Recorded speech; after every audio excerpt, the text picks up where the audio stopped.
Welcome back to Between Pages and Friends, a book club podcast hosted by Con and Lauren, two besties who read a lot of books, and John and Kyle, their supportive gamer husbands who've agreed to read with them. I'm Kyle. And I'm alone. I'm John. Strong start. I'm Con. And I'm Lauren. Welcome back to our Throne of Glass book club. In this episode, we are continuing the tandem read of Empire Storms and Tower of Dawn by Sarah J. Maas. This is a book club style podcast, so there are no spoilers beyond the assigned chapters for each episode. However, since we are reading both of these books at the same time, we will be discussing both each week. If you're reading them separately, we'd recommend finishing both before listening to these episodes. Additionally, this is your mild content warning. We will be discussing themes from these books that include bloodthirsty spiders and a bang, bang, bangity bang. Is that a bang, bang, bangity bang, bang, bang, bang? And if you're a hankering to discuss these episodes with us and get connected with an amazing community of other book lovers, check out our Patreon. You can join our Discord community for $5 a month in the Snack Court tier. But if you'd also like early access to new episodes, merch discounts, a monthly book club, and a nice warm virtual hug, you can join the Peach Ring Book Club tier for $10 a month. Our Patreon is linked in the show notes or description box below. Lastly, friends don't let friends miss out on fun, nerdy, bookish stuff. Yeah. So tell your friends about Between Pages and Friends Tell so 'em. they can make more friends with the friends between pages. We're all friends here. Yes. While you're at it, please rate, review, and subscribe wherever you're listening and wherever you're not. This is the best way to help the show reach more friends. Here is a recent review on Apple Podcasts from our new friend, Tangled Dragons, titled Making Me Want to Reread, in parentheses, again. I have been following John's journey, reading ACOTAR and Crescent City on Instagram, and this past weekend I decided to start this podcast while working on a project, and wow, I haven't had this much fun listening to a podcast in a long time. Aw. Pretty sure people I passed on my walk with my doggo the other day were giving me weird looks because I have been LOLing at some of the comments you guys make. Most recently, the comment about imagining a hawk sidling up to Selena in the window. I'm consistently so impressed with the level of non-spoilers that is maintained, even when Lauren and Kyle are spot on with their predictions for coming chapters. I'm currently on the second Air of Fire episode, but predict I will finish every currently released episode by the end of the week, and I can't wait for more.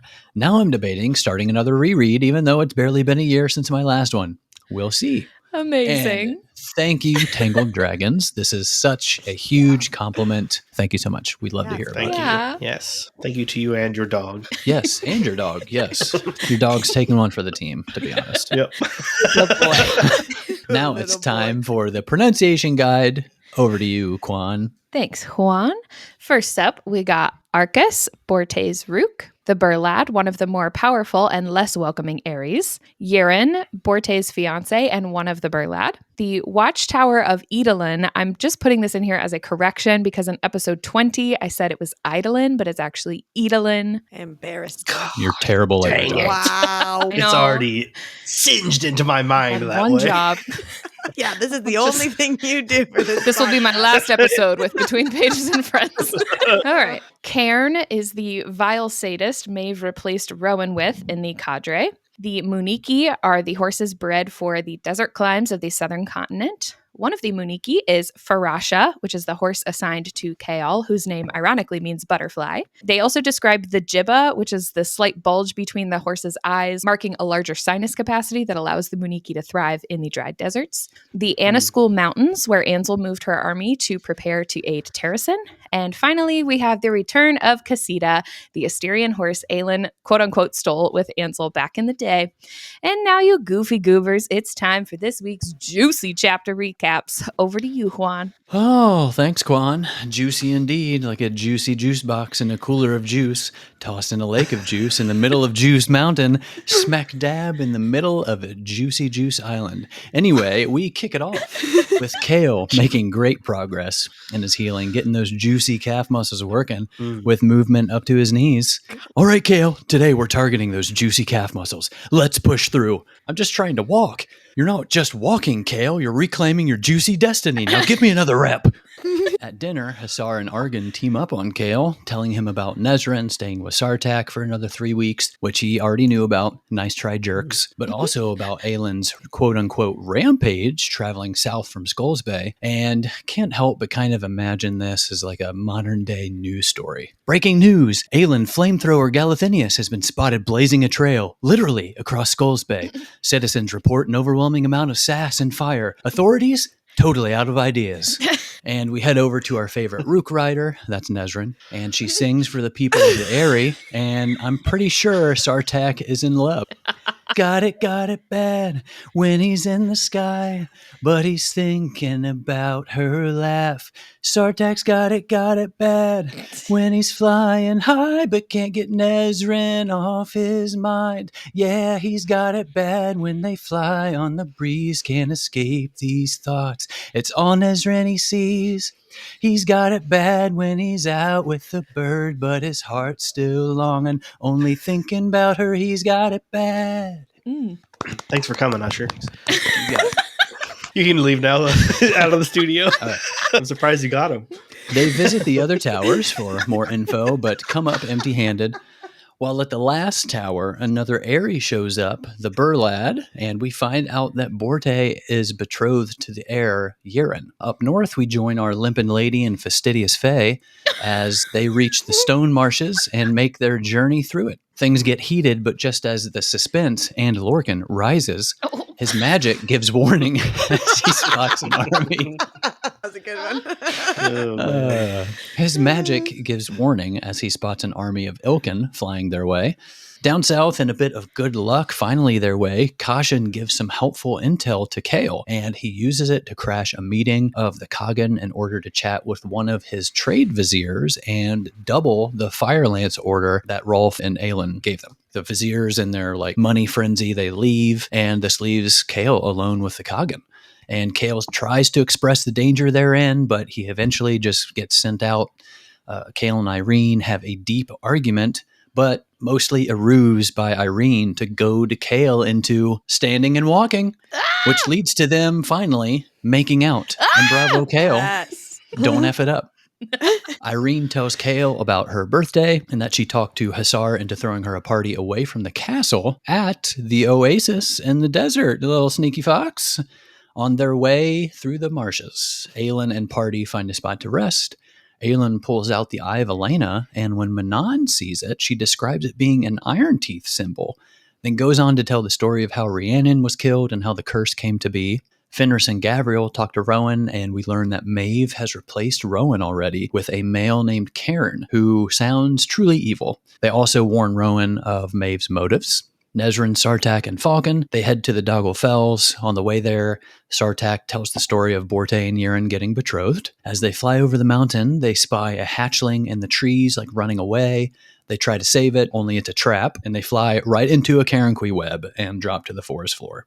Back with Aylin and the crew, they finally reach the main ruins and make their way inside. They find a chest on top of a dais, but before they can do anything, they feel a magic pulse, Lorcan's warning, and discover 500 Ilkin flying their way. They strategize and prepare for the attack. Aylin kind of runs ahead to an open plain to meet them. She's diving deep into her magic, farther than she's ever gone before. Lorcan and Elide come up on the scene right as Aylin kind of unleashes her power, but with enough time for Lorcan to realize that they're on the wrong side of the magic here, and he quickly throws up his shields as he throws them both to the ground just to kind of protect him. And welcome back to another scalding episode of The Real Royals of Antica, where the power plays are high, the drama is hotter than the desert, and everyone's got a secret weapon up their sleeve, whether it's magic or a push into the pool. Let's dive into the madness that was Irene's birthday extravaganza at the Exara Oasis. We start with our boy Kale, looking all introspective after a long ride to the oasis. He's spilling the tea to Irene about his past. Guards being tortured, bodies hung at the castle gates, all in classic Kale melodrama. Someone cue the sad, brooding background music because the mood is heavy.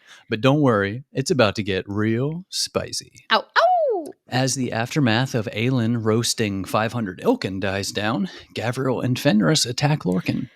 Elide steps in and takes a blow from Fenris that saves Lorcan but deals her a near-fatal wound to her arm. Gavriel heals her just in time, and Rowan steps in to kind of stave off the Blood Oath Order for the time being.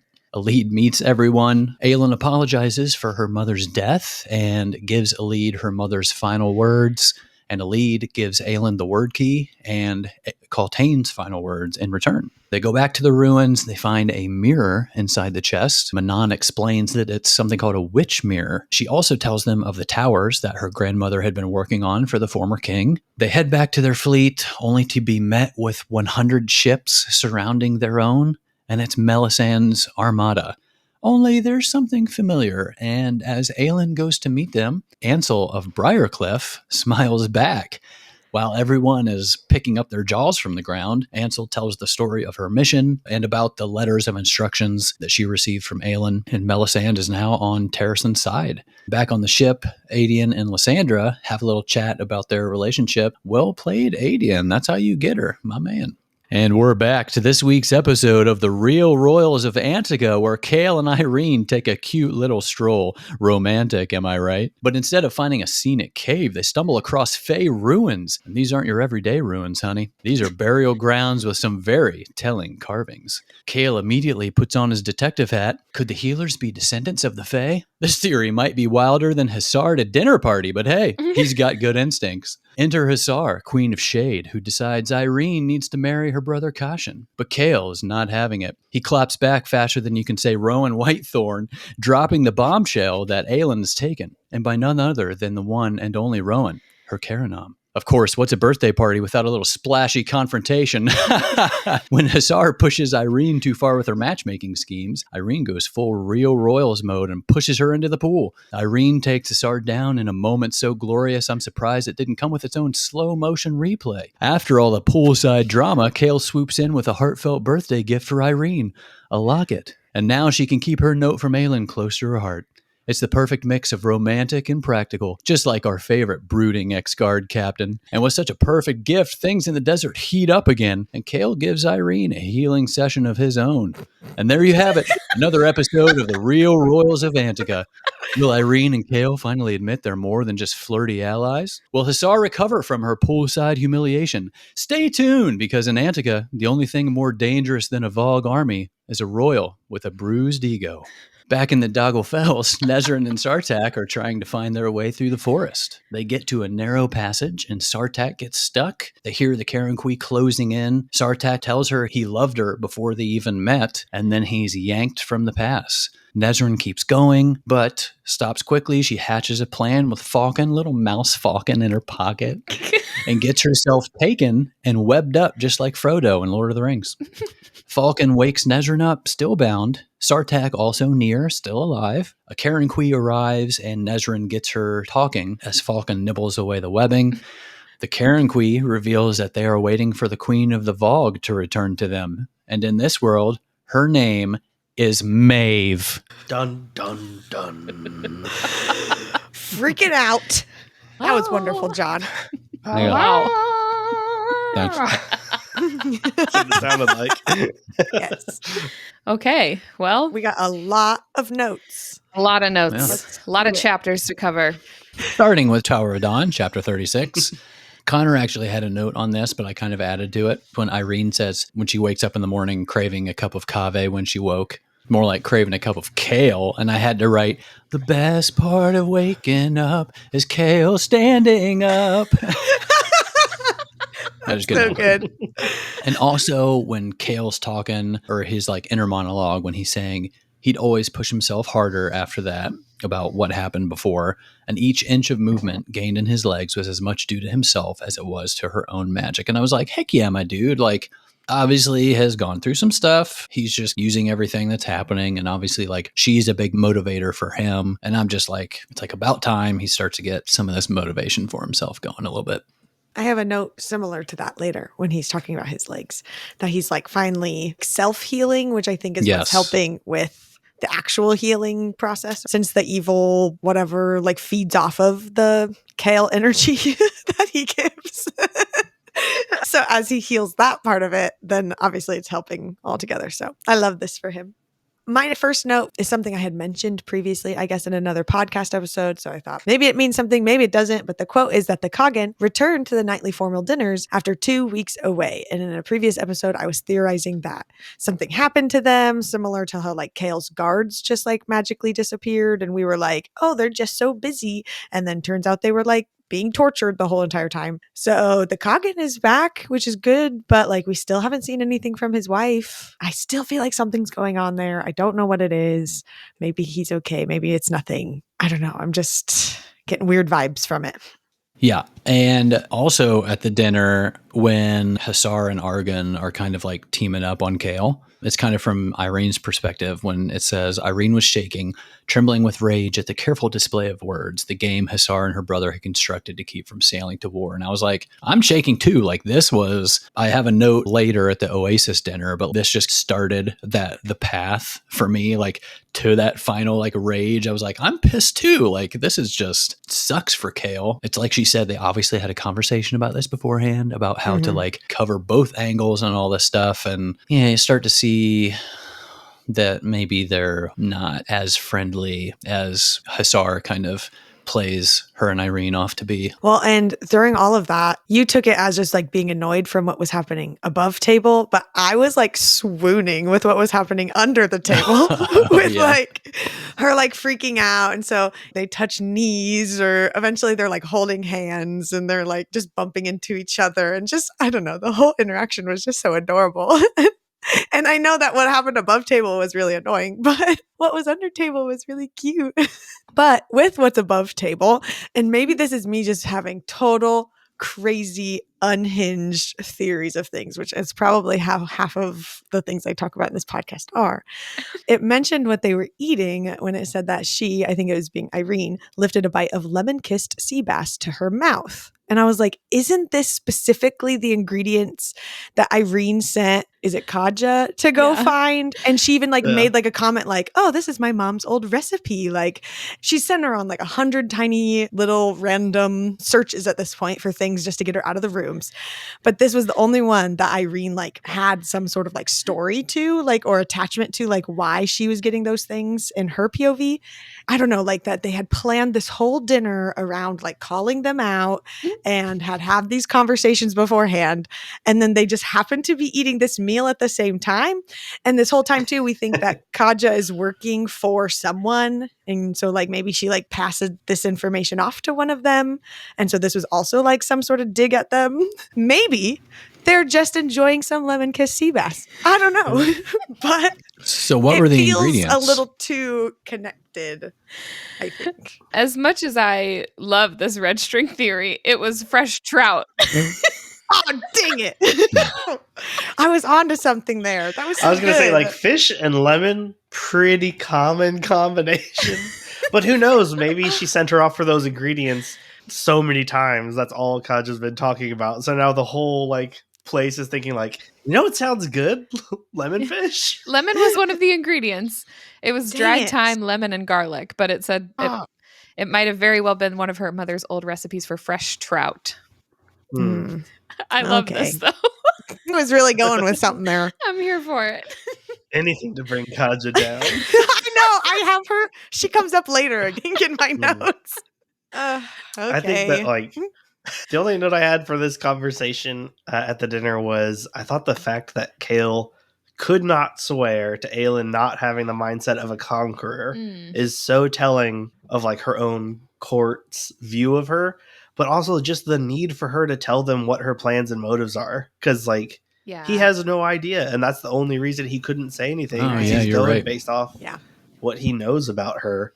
Yeah. Other than that, are fire lances guns or are they flamethrowers? Like, were they described any further? Because I'm having a hard time picturing what they are with what they've said. I looked it up, and I can send the picture in our group. It was a gunpowder weapon, and the ancestor of modern firearms, first appeared in 10 to 12th century China, began as a small pyrotechnic device attached to a polearm weapon, used to gain a shock advantage at the start of a melee. As gunpowder improved, the explosive discharge was increased and debris or pellets added, giving it some of the effects of a combination modern flamethrower and shotgun, but with a very short range. And then it says by late 13th century, fire lance barrels had transitioned to metal material to better withstand the explosive blast, and the lance point was discarded in favor of relying solely on the gunpowder blast.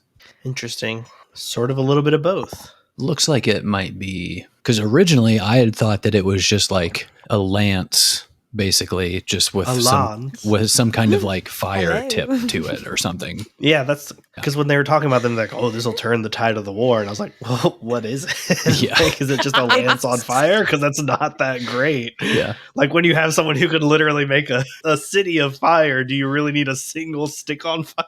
It's way less cool than I thought it was going to be. Yeah. Yes. But maybe she'll like use the fire that comes out of them or something cool. Yeah. Well, and that's I don't know. like, I no longer expect her to stick to any real history or like invention or anything like that. So it could totally be something different. In a fantasy novel. Right. Made up world. Because so far they've just said like, oh, it's like a fire lance. It's a combination of weapons from all over. I'm like, okay, so like a Swiss Army knife, or like, what are we talking about? Yes. I guess I'll see when they show up, now that there's so many coming. That is true. There's apparently a lot. I better see at least one used. That's true. That would be awkward if it was like this whole huge battle scene or something and they never mention it. Yeah, and the fire lances did their job too. Like, but what was their job? That's such a major plot point.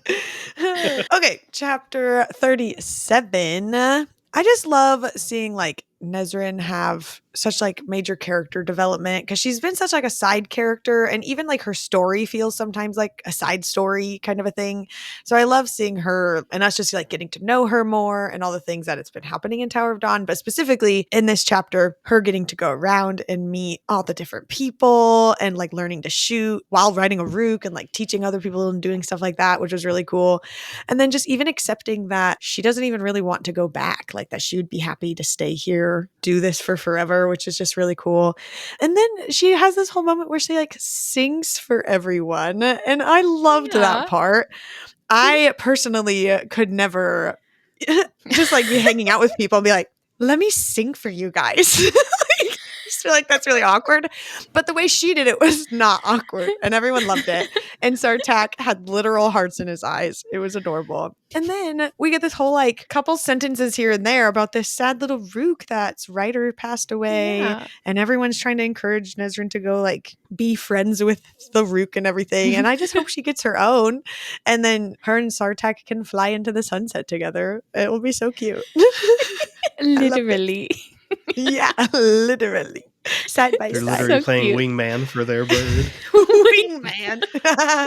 They've been checking you out from across the room. You should go talk to them. I don't know. From across the airy.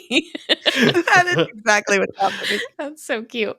I had a note from this chapter about how much I'm loving Borte's character on this reread. For some reason, in our first read of the series, she kind of reminded me of Hussar, and I like never really liked Hussar. I think it was just because she was like blunt though, and maybe I just wasn't paying attention to her character, but she's definitely more of like a feisty little sister with no filter and like big feelings. But Hussar's just like classic mean girl, and she just kind of sucks, I think.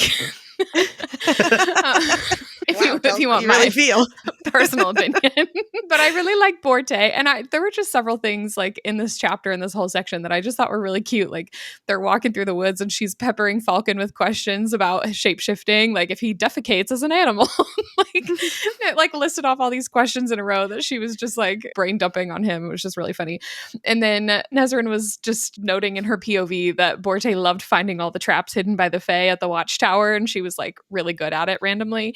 And then she cried and like held Hulin's hand during Nesrin's song. They were just all these like cute little moments of Borte that she wants to have a hard exterior, but she like is very tender, and her character is just really cute. And it's just something I didn't pay attention to much on the first read. So I'm loving that.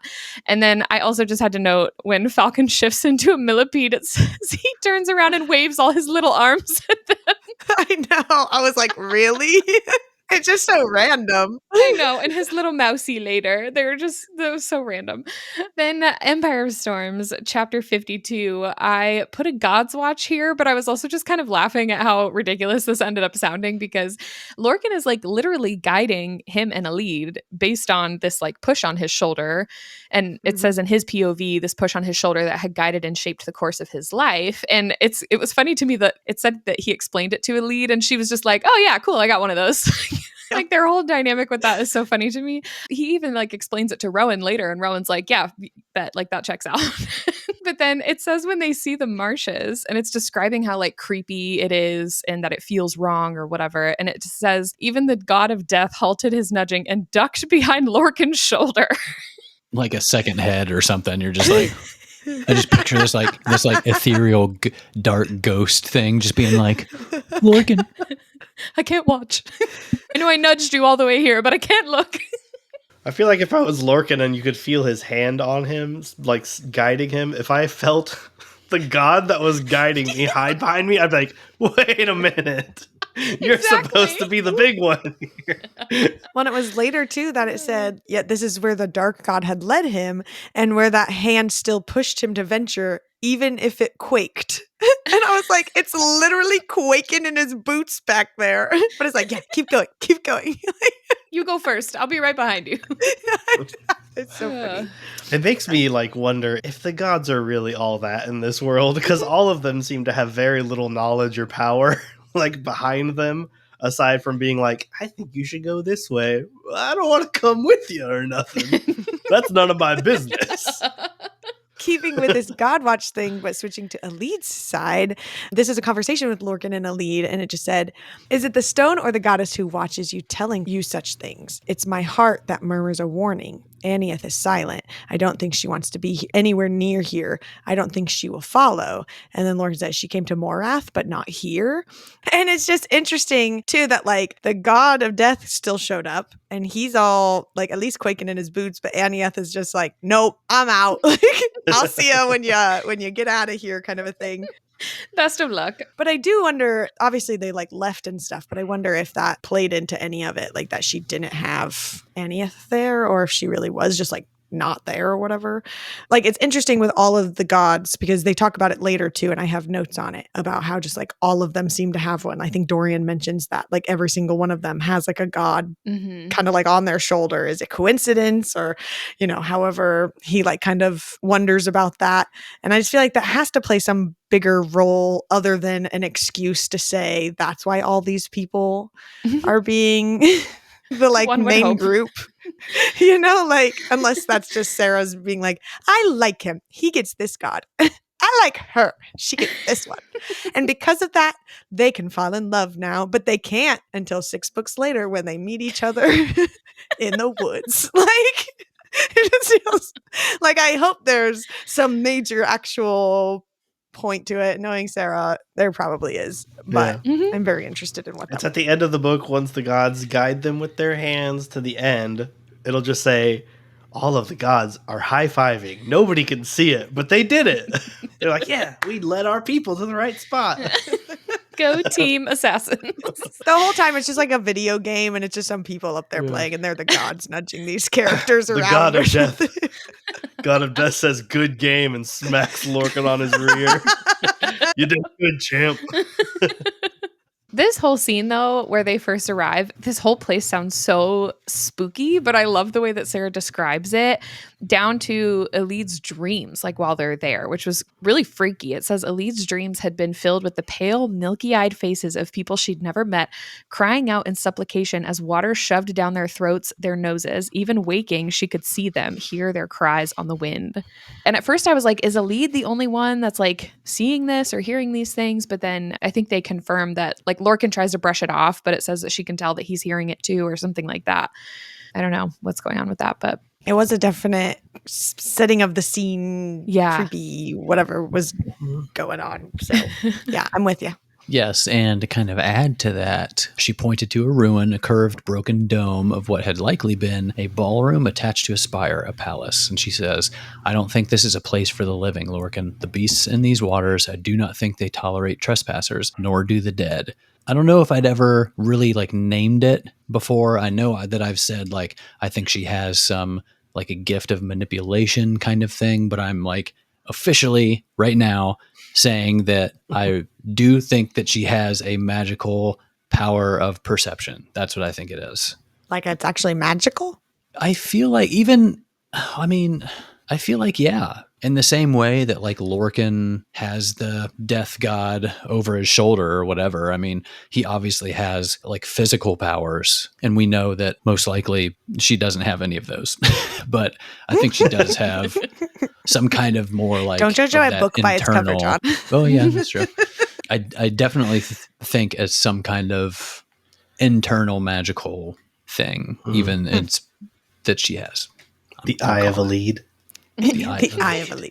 Do you think she can use it to persuade others, or just that she has a supernatural way to perceive things? From what we've read and what we know she can do, there might be a little bit of that too. I could see that. I think it was when she took on the personality, I think it was of Manon that one time. Mm-hmm. I think that's also a little part of it, that she can internalize somebody that she's met and has interacted with, and she can literally, it's almost as if she can portray that person. She's like a mental shapeshifter. Yeah. I was just thinking that. Yeah. Ooh, fancy. Yeah, that's a good one. I like it. Yeah, that just makes it kind of cool instead of it just being oh, well, she's just blessed by Anieth, so she just can do these things. It's just kind of lame, just blessed by a god. Wow. Doesn't that mean she has magic though? I mean, Maybe. she has some of the Lorcan did. heritage, we've already learned. So it'd be interesting to see if that. Mm-hmm. Or I guess it could be the witch blood in her tech or something. Yeah, but they don't have just regular magic. They just Right. can blow up or whatever. They can just blow up. Combative badasses Yeah, who can exactly. also just explode. Spontaneously combust. Yeah. It does say that Lorcan has the gift of death, or his power is death, or something like that. And Yeah. and he was blessed by the god of death. And I think Aneth is the lady of wise things. So I think that kind of makes sense that she would have some kind of Maybe it's just the gift of wisdom. yeah. But it does seem very tied to perception. Yeah. I would agree with that. But with that, in the same little chunk of the same chapter, it's not at this exact moment. It's a little bit later, but I put my note here just because it fit with what you were talking about, John, that a lead just says, this is a bad place. We shouldn't be here. And it was knowing that we've all kind of been saying she does kind of perceive things, or she is just kind of aware of more than she probably should be, or a regular person would. When she said that, I was okay, now it's bad. Now it's really bad. If a lead says get out, we should get out. And she's been in Morath, so Exactly. Yeah, that's if true. she's saying That's this a is great bad, point. it's probably pretty bad. After her life, she's this sucks. You're okay, this is the bottom of where we've been. All right. It kind of describes them walking through, and it says, then there were the snakes, who liked to dangle from the wraith-like trees, draining an existence from the islands, and the incessant biting midges, who were nothing compared to the clouds of mosquitoes that sometimes hounded them for hours. This is basically my perspective of camping. I'm not a big camper. I don't like it. I was reading this and I was this is how I feel when this is what I imagine when somebody's hey, you want to go camping? I'm nah, I'm good. I'm going to stay in my house. I'm okay. I love that. You For always have me, to ask them to define camping. What do you mean by camping when you're asking me to go? Yeah. I was literally having a conversation today about kids because I have a student who's going camping for the next, the rest of the week, and he's out of class. And I was you could never see me camping. Glamping, give me Yeah, a yeah, nice that's bed. Yeah. Air Mhm. conditioner, even if it's in a tent somehow. Mhm. But it's, keep me all my amenities. Remember when in our bonus episode we picked which Sarah J. Maas world we would live in? I picked Crescent City. Yep. I need. Mhm. I would Oh, want my yeah, the phone. amenities. That's I right. need Yep. my amenities. Yeah, give me the internet. Yeah. Not a I- camper. One of like my biggest camp fears wasn't even like woods camping. I used to be a camp counselor for like youth camps or whatever. They were held on college campuses. We went to one in Texas and they announced at the beginning of the week, they were like, just so you know, there's an outbreak of an invasive species. It's called a velvet ant. It's a kind of ant that lives on its own. It doesn't live in a colony. It's going to be 3, maybe 4 inches big. It's covered in fur like a tarantula would What? be. It can jump John's Googling it. It can jump about 5 feet in the 5 air, feet? and one bite will kill a cow. And, Oh and my everyone was God. like, and we've decided to release screeching freshmen into these fields. What? Like, I actually came upon a circle of kids that were circled around something. And I was like, what are you guys looking at? And I saw one in the center of where they were at. And I just quickly like stomped on it. And I was like, all of you go back to your rooms You right just now. stomped on it? Yeah. I was like, I don't know what else to do. This thing could jump on any of us. Wow. Oh my Gosh. It was scary. To have someone say, like, by the way, there's ants here that could kill you. I'm like, okay, cool. And we're here for a week. Great. Oh my gosh. It doesn't look too bad. It doesn't look too bad. I don't want to look it up. I don't 'Cause either. It's a fuzzy ant. Yeah. Ew, Yeah. I mean, hate that's- yeah. ants. Those I already hate ants. I have a horrible childhood moment with ants, and they just crawled all over me and my eyes and up my nose, and like Ugh. literally was Ugh. swarmed by them. Ugh. And your uncles did nothing? My uncles. Oh my God. I hate that I questioned it out loud. Dang it. My face is even red. You got me good. Can we just move on? Yeah, we can go on. You're up next, I think. Yeah, I know. I'm just waiting for Connor to stop laughing at me. Mute myself. Okay. Back to whatever chapter this is, chapter 52. Alid and Lorcan get all snuggly at night, and he's keeping her warm, and doing all the things. And they're just having the cutest conversation, and she just says, I would hide you in Parenth if you do what you need to do and need somewhere to go. You would have a place there with me. And he says later, I would be a dishonored male. I'd reflect poorly upon you. And she says, if anyone thinks that, they would have no place in Parenth. And I was like, oh my God, they're So just so sweet. cute. Love them. my I also called their God. relationship so early. So another win for me. Called everybody's relationship immediately. Yes, I did. Shipping everybody. You looked at each other. They're going to fall in love. You get a ship. You get a ship. All aboard.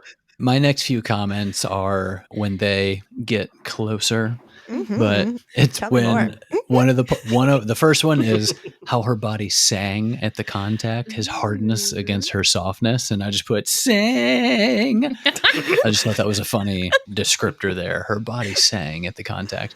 And then when I read grinding, I had to sing with a little bump and grind. I had to sing that song there. And then the wording, she ground herself against him. I'm just thinking, can we come up with a better phrase? Something. Is this your ick Smooshed. phrase? It might be. It's just like, Round herself. What's She an was getting it. alternative? I don't know, man. It just makes me think of ground beef. You know what I mean? Okay. Where's the beef? I read ground, and that's where my head goes. No, that's in You like know. it's in like every romance or smutty Has novel. Now I'm never gonna nothing to do with say it. anatomy. It's just the description of them like Right. grinding together. She ground hers. Isn't this like her first kiss? It's like she doesn't know what she's yeah. doing. Yep. She's literally been locked in a tower her whole life. Body She's knows. like, She's read books. No, she can't read. Sorry. I will try to come up. I'll see if I can come up with something better. We'll see. Okay. I couldn't think of anything. And I know, like how Connor said, it is a very common term for that movement. Undulation, gyration.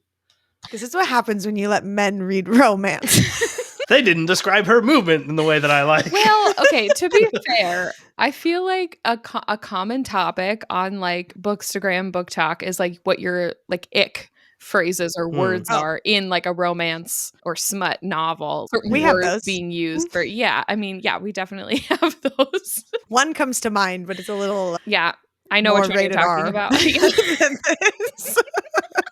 Smooch. That's it, Kyle. Here are some alternatives. Oh no. Okay. Oh good. gosh. They're not bad. All but one are okay. Okay. She pressed her body firmly against him.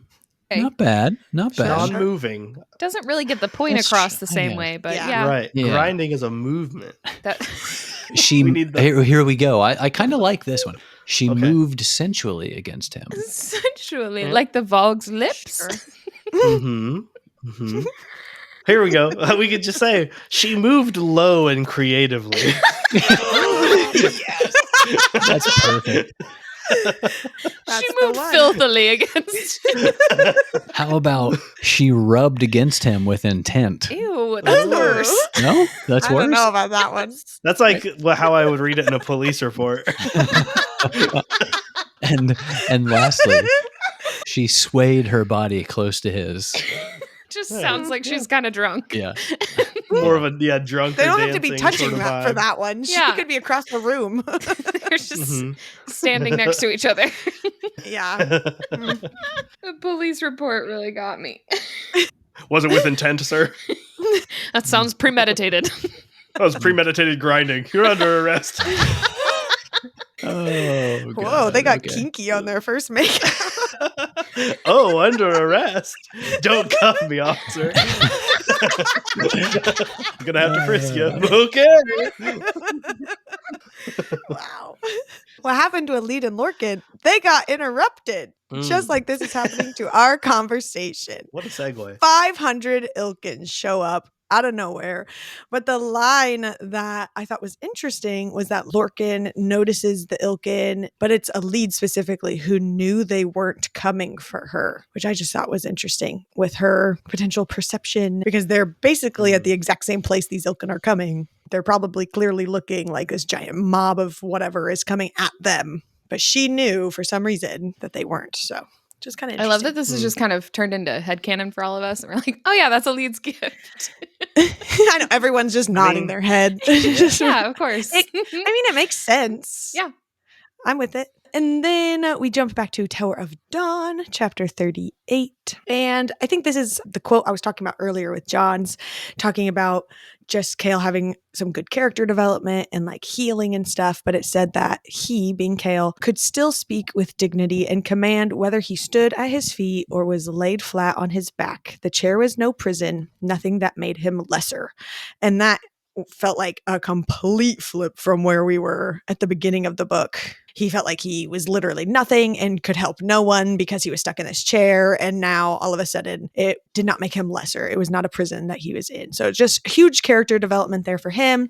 And then it really does help that the healing process seemed to go much quicker. I feel like all of a sudden with obviously like consistency and stuff, it's been several weeks, but also I just think him accepting where he's at and his own healing and not like feeding the evil sentient thing that's in his back, I guess, with his Kale-ness. So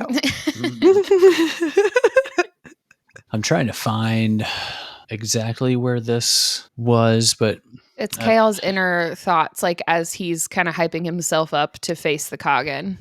okay. Oh, yes. it was like yes. he stared at him man to man, warrior to warrior, and then Yes. he had fought a king, something like that. And then, it keeps going and says he had fought a king before and lived to tell. And I thought, I'm not sure this particular case is something to brag about here. I don't know. It just seems maybe Fought is a strong word. Yeah, I highlighted this and wrote barely. Barely lived or barely fought, or both. Yeah, exactly. Both at the same time. This time I bet I could take 2 hits That was before I go down. And then when Kale is finally talking to the Kagan responds to Kale and says, Do you understand what Morath is doing to you already? They build and plan and strike, and you can barely keep up. You are playing by the rules Parrington sets, and you will lose because of it.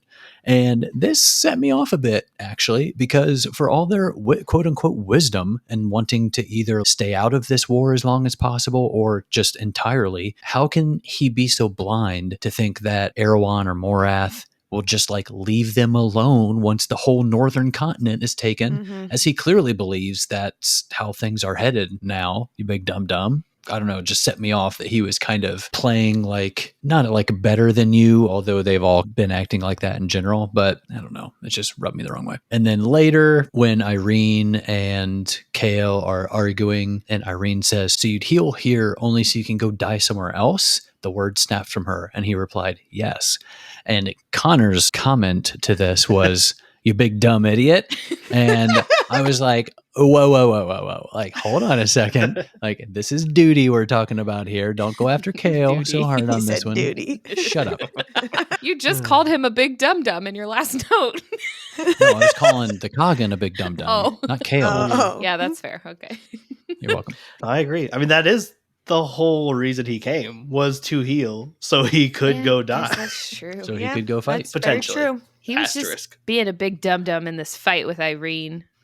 That's Well, more what I yeah. meant. Yeah, That's he more did what I was say mad some about. stuff. Mostly. Yeah. Yes.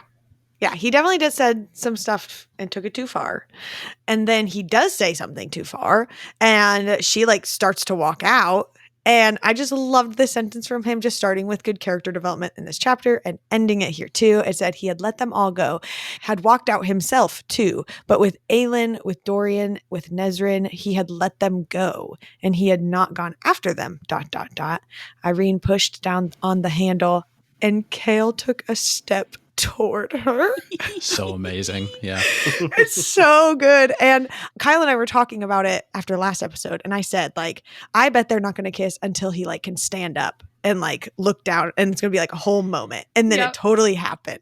So I don't know if that counts as me for sure calling it since I didn't do it on podcast, but I I'd count did it. totally call it. I love Oh, it. so cute. I had so many notes from this whole chapter, but I just summed them up in this little sentence here because all of them were me either going, ugh, Kale, no, or I freaking love Irene. Fangirling over Irene. But I just, and I'll fangirl about this more in the next chapter, but I just love how even when he's got his whole self-destructive thing going on, she just sees it. She just like knows how to respond the right way to kind of bring him back around. I don't know. I just love her so much. But we'll talk about it more in the next chapter because they kissed. Spoilers, Connor. In the next chapter, first of all, I do want to say, again, coming from counselor background, classic trick to get your person to like admit things that they've been feeling or whatever is to like sort of egg them on. Not something you should always do, but it's totally available. But you do need to be ready for that sort of backlash. And I feel like she maybe wasn't ready for exactly what he said because there was a very emotional response from her, but she did still have control of the situation, which was very nice. However, my first note in this chapter was when Kale said, I meant none of it. And she responds with, a kernel of it must have been in you, though. And there's like an old phrase that I've used a lot that Lauren's probably sick of me hearing or me saying, where it's every joke has a grain of truth. Supposed to be like an elicitor of cautionary awareness towards both what we say and what we hear other people say in jokes, bouts of anger, or other emotional moments. Like, while we might not mean it, a lot of the time it does come from a real place, even if it is very small. It's just cool to see one of my favorite phrases in a book, first of all. But it is true that, like, even the smallest, if we have a little inkling about somebody that we have no proof of, in an emotional moment, it can come out and we portray it as something very real, even though we may not even believe it. So just a little counselor tidbit for all y'all. Watch out for your little kernels. Don't throw them out. Colonel. Colonel.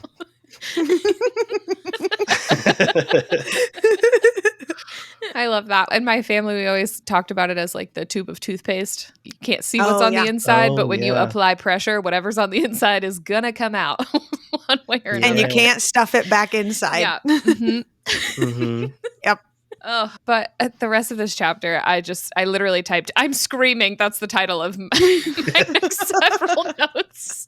All caps. I was literally squealing while I was reading this part. I just love the way it's written. It's it's just so good. So Irene's like playing into his emotions to get him to freaking walk, which we've been waiting for like a bajillion pages. But then he kisses her, and in her POV, it says it was like waking up or being born or falling out of the sky. It was an answer and a song, and she could not think or feel fast enough. What a kiss, So man. precious. Yeah. Kale was instantly upon her. Yeah, he was. That was just my note there. And then he laid a hand against her jaw, angling her face to better claim her mouth. And I wrote, hot, Kale. Yeah. She arched silently, begging him to take, and I wrote, yeah, take it, I mean. Cracking up reading all of John's notes this but then she's like, in Irene's POV, it says she'd known the moment he stood when her heart had stopped dead that he hadn't meant it, that he would have crawled. That was my whole note. It was just yelling crawled. Because it's true. Mm-hmm. I think he said that from his POV once, that he would have crawled. Oh, yeah. I So think you're right. Yeah, and it also goes on to say, in his point of view, as if he wanted to learn every taste, every angle of her. And I just had the thought, well, knowledge is power. So you go for it, bud. The more you know. Exactly. The more you know, the more you Whoa. know. Yeah. Dot. And then when he says, let me please, Irene. And I'd say, I'd be pegging too, bro. You with me, Kyle? Oh, actually, hold on. No, I have never been attracted to anybody except for my loving wife, Lauren. Pulled out a piece of paper. I love it. I love the bit. Oh, my God. That was great. I mean, I'm attracted to Irene, so I guess it's okay. You are. Okay, well, I take it back. It kind of reminded, your like note reminded me of like a big trend I saw on TikTok a while ago about like, for some reason, men whimpering was such a big thing, and people were like, "Oh, I love when a man whimpers and whines and that sort of thing." I was like, that's what that line reminded me of. What side of TikTok are you on? The Good best point. side. This didn't remind me of him like whimpering. This was like a big manly begging It was for begging, her yeah. to just like let him be big manly, Yeah. not please whimper. They're like, please, Irene. Please, Irene.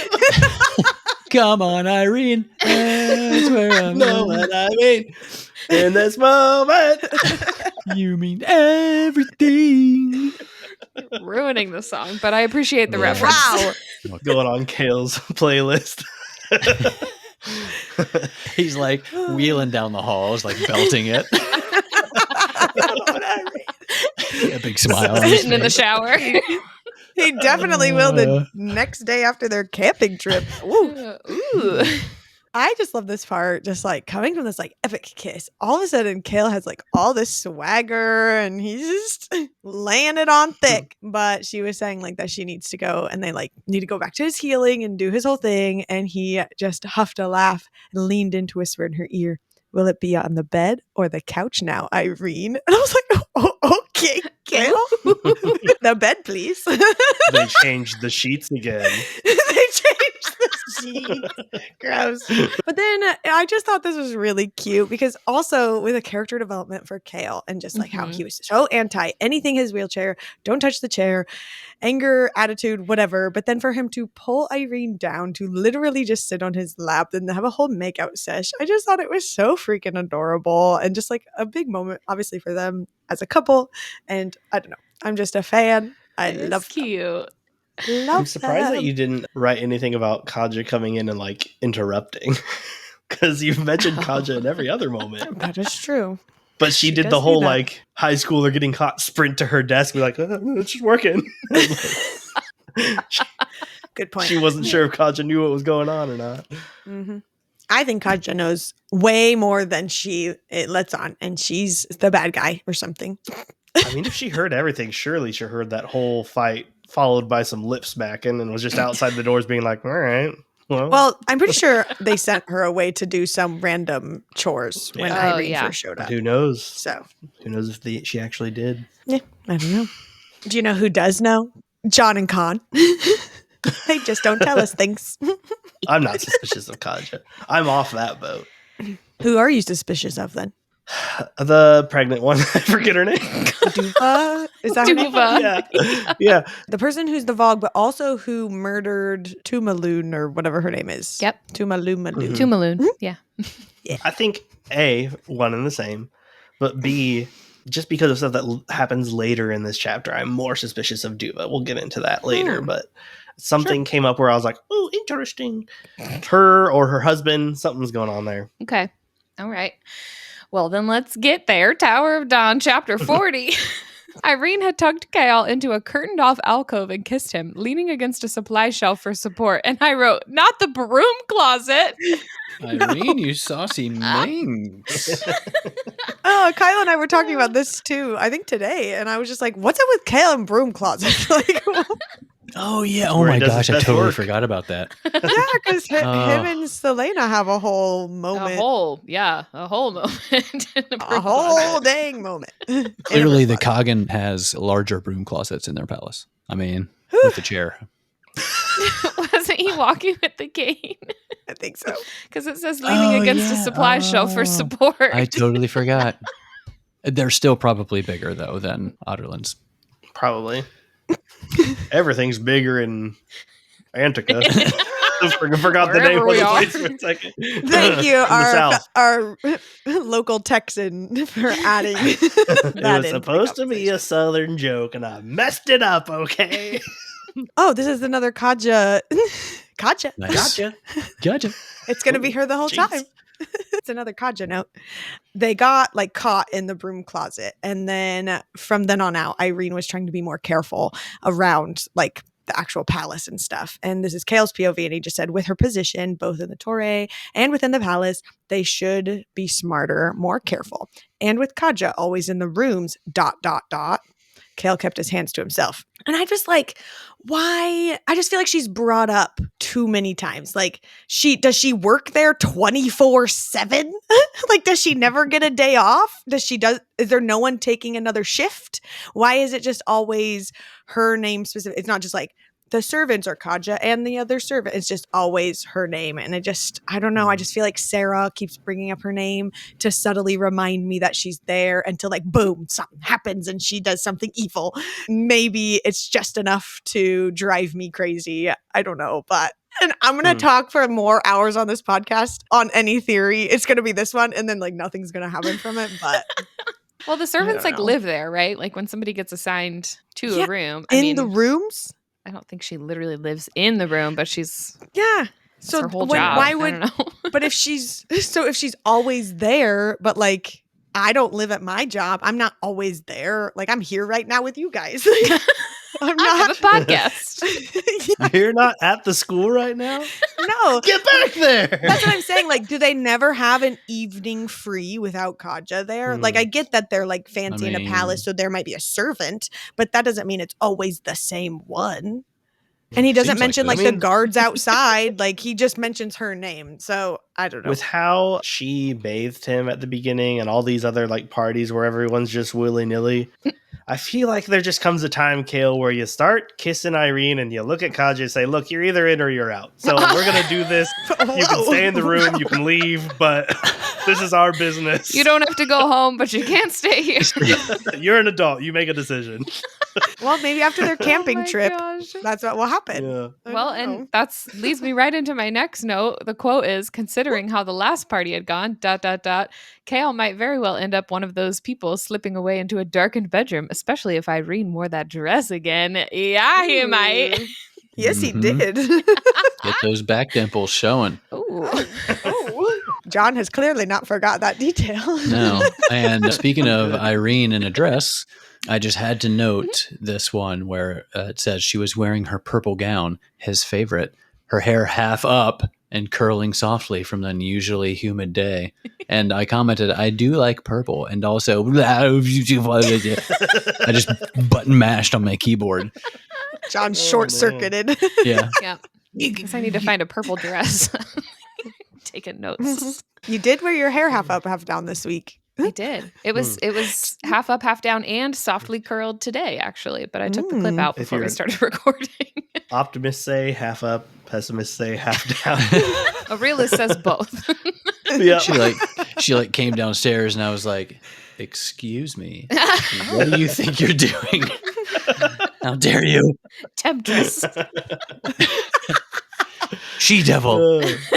I only know it was just their quick little joke they had where Kale was like, "Oh, it's your birthday?" And Irina said, the celebration of the day of your birth. And I was like, if she didn't already win Best Lady for Your Looks, she wins it for humor in my books. I love the dry wit that she has. I love the GIF you put in here too from Airplane. The GIF is good. Yeah. The GIF is great.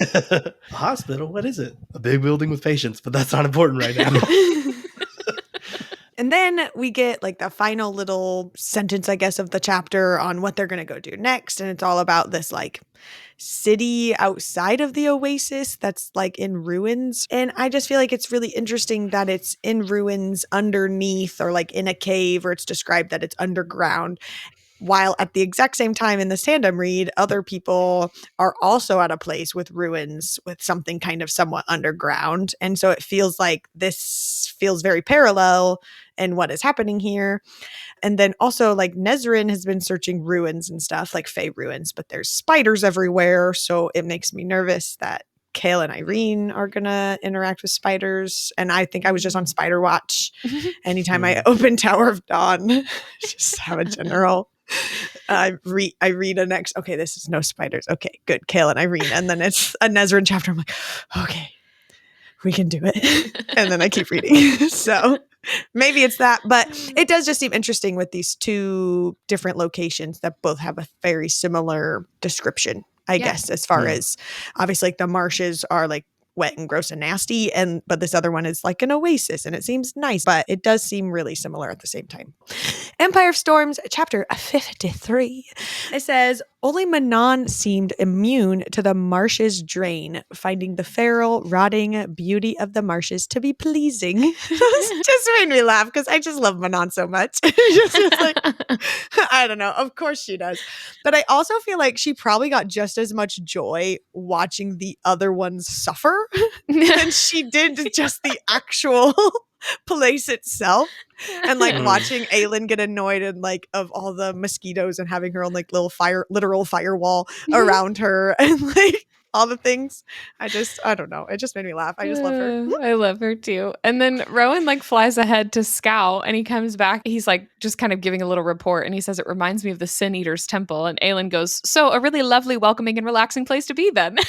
I just love I was listening to this part on audio and I love how Elizabeth Evans reads this line. This is the sarcastic Aelin that I love and that I've kind of been missing from, I know this book, I feel like you're supposed to have a lot of mixed feelings about Aelin, or in Kyle's case, a lot of negative feelings. They're pretty straightforward. It's not really mixed at all. Yeah. Not mixed at all. But this made me laugh out loud. And this was more of a Rowan and Aelin moment that I love from Air of Fire, Queen of Shadows, but I just love that. This next part that I have highlighted here, I think is something that was just a one-off sentence, but I feel will be important later. But this is, I think it's Fenris talking to Lysandra, and it says, so you can change skin and bone, but the brand remains. And it's talking about her brand from when she was, what's the word I'm thinking of? A whore. I love that you both leaned in and said it at the exact same time. Yes. Thank you guys. You're so helpful. From when she was courtesan. And then it got not taken away, but basically just said she's paid off her debt or whatever it says across it to make her free. So first of all, super interesting that it does remain no matter what form she takes. And then she says, I suppose it shall always be my tell. And I just feel that's something that's going to come up later. She's going to be in some form and somebody will say oh, but I see her brand. So I know, but then we know, or not everyone knows or whatever. And it's going to be some tricky moment with Lysandra. So I just felt it was worth highlighting for the sake of the future. Only people who know Lysandra know that brand. So would someone who doesn't know her just be oh my gosh, it's a gorilla with a brand on it. Like, I don't know what that's supposed to mean, but A gorilla. Yeah, I guess anybody not from Rifthold yeah, might not They all look the familiar with same? that. might not recognize it. I don't know. I would assume they all look the same if it's like a recognizable mark. Yeah, But like the brand of the house or whatever. Does that millipede have a little thing on its one of its arms? Is that Yeah, does it the brand change size? a magnifying glass? to scale. That's funny. Yeah, so then they're like camping out and they're enjoying a nice, lovely, disgusting meal together. And Adia just looks across at Dory and says, he still eats like a fine lady. It's referencing like when they were kids and they had that meal together, and that's what Aelin said to him. And he goes, I'll take that as a compliment. And it says, indeed, his hands were mostly clean and his now dry clothes immaculate. It's like, yes, they were, Dorian. You be the king that you are. You know, coming from Adian, maybe it was a compliment. Maybe it wasn't. He still eats like a fine lady. Maybe it was like, he eats like a fine lady. Oh, so Adian was like laying it on him. But what happened to Adian and Kale? Is it Adian and Dorian for you now, Kyle? No, I think he's still Adian and Kale. I don't know why. I don't know why that joke started with those two specifically. It's so funny. If anything, it'd be Adian and Rowan, because that's the one that started my whole theory last time when he gave him that look. Mm-hmm. But Rowan's taken. Womp Womp womp. womp. So is Kale, and so is Adian. Yeah, Adian doesn't know that yet about Kale. Oh, He does True. know that about himself, though, I guess. that is true about himself. Oh, it's funny. But then this like giant monster literally out of nowhere comes out and interrupts this conversation. And it was insanely cool how Dorian just stops the thing. And it said that it was halted by invisible hands, strong ones. He hadn't even lifted a hand to direct it. Interesting. And I was like, well, first of all, insane. But like even that Aelin's POV finds it super interesting, like that no one understands how his magic works or whatever is happening with it. And it's been bothering about it because, like you even said, nobody knows how his magic works. So how do they know that it's hands all the time? They're invisible explicitly. Do they leave like a smooshed handprint on what they're grabbing, or it could just be a blob or like an invisible set of dentures or Optimus Prime for all we know. Like, Optimus Prime. yeah, just imagine the giant robot. I've got you, Dorian. That's Well, okay, hold on. From Aelin's POV specifically, if we go all the way back to Crown of Midnight when she was about to like stab Kale through the heart, doesn't it say like it felt like an invisible hand stopped her and she like whips her head around and looks at Dorian? Like she somehow knew that it came from him specifically. She could feel that, I guess, on her wrist, like somebody. Yeah. I don't remember if it was on her wrist or on the blade, but yeah, Or maybe I thought it was. that. I thought it was just like an invisible wall or something like I that. thought it might have been a hand, but I don't remember. I'll see if I can find it. But Continue. Either way, she knows that magic is Dorian Right. for sure. But still, I feel like Which I get what you're know, saying. It could be anything. Because earlier in another POV, I don't even know if it was except for Manon. Manon's, She does that the hands on him. She knows all about his invisible hands. it was someone else's POV earlier that whenever like the Bloodhound and Dorian killed the Bloodhound, and it was someone else's POV too that said like with invisible hands that crushed it and like described that there too. And I think it was Manon's POV with that one because she was like, I don't know. I just thought it was interesting. It's not a critique at all. I just thought it was interesting that they are invisible, but everyone refers to them as hands. maybe Dorian later will be like, it's not actually hands. It actually feels like this and like describes it. But everyone else just uses the word hands because it's something they would know. Like, oh, That's why it's he holding didn't lift it. a So hand. I'm saying the word hands, you know? Yeah. I don't He'll be like, it's actually my toes. You just can't see my toes moving in my shoes. That's why I don't lift a hand to do it. Oh my gosh. On the beast that attacked Manon, it said the teeth were each as long as Aelin's thumb. And I just want to know who else looked down while they were reading to look at their thumb and be like, oh. Yes, I did. But honestly, it was smaller than I thought. Yeah. Like in my head when I heard like giant Your beast thumb was comes smaller out than you to thought. like bite her, and my thumb was smaller than the teeth I imagined. So I was like, oh, it's not that big. Like, Yeah. She's fine. Her iron teeth are probably that long. I was honestly just like, I thought back and wondered, were we ever told how long her thumbs were? Oh Why my is this gosh. a required unit of measurement for me to know? Like, You would, I'm just Kyle. expected to know her thumb's length now. Oh my gosh. But then in the literal most cartoony way I've heard anything described in this entire book series, Dorian just literally chucks the thing into the horizon. Says the beast went careening off into the dark as if a god had hurled it across the marshes. A distant splash sounded. I'm just like, I don't know. I'm just imagining, some old cartoon is like, whoop, off, and there's just Team a little Rocket's blasting off ding again. in the horizon. You Team know? Rocket. So, anyways, that's just very funny to me. This is Manon talking about like the Krokans and their life and what happened to them and why they're no longer in the wastes and all the things. She said that every few decades they would send groups to try to work the land to see if the curse is still held. Those groups never returned. I'm just going with the whole you didn't see the body, so they're probably not dead type of concept as far as reading or any sort of movie goes, because there's always mysterious people that end up being alive later that you thought were dead. So did these people get to the land and then realize there's other ways to live? Like obviously there are people who live in the wastes because like Ansel comes from there, or maybe there are actual Krokans there. Like they're trying to find them all and they have spread out to try to kill them all or whatever, but they can't get them all because they're probably just chilling in the wastes. And then these other witches show up and then they're just like, oh, you guys are here and you're cool. I'm cool. Let's all live together. And then they're all just hiding out there. And then whenever they're going to need just that last little push over the edge to defeat Erewhon and Morath, a bajillion witches are going to come around the corner and save the day. Surprise. Surprise. Boom, boom, boom, boom, boom, boom, boom, and they all just blow up. But for real, I do think at least some sort of witches still live there. Something's happening and that Manon's just been lied to her whole life. Like we already know that about everything. And so this could just be another one of those things, or they just literally don't know. And they've just chose to live this nomadic life. So that's my thoughts. I want to know what your guys' thoughts are on the Eye of Elena also being recognized as the three-faced goddess. I don't actually know. I just know that the witches were creatures made from the Vogue.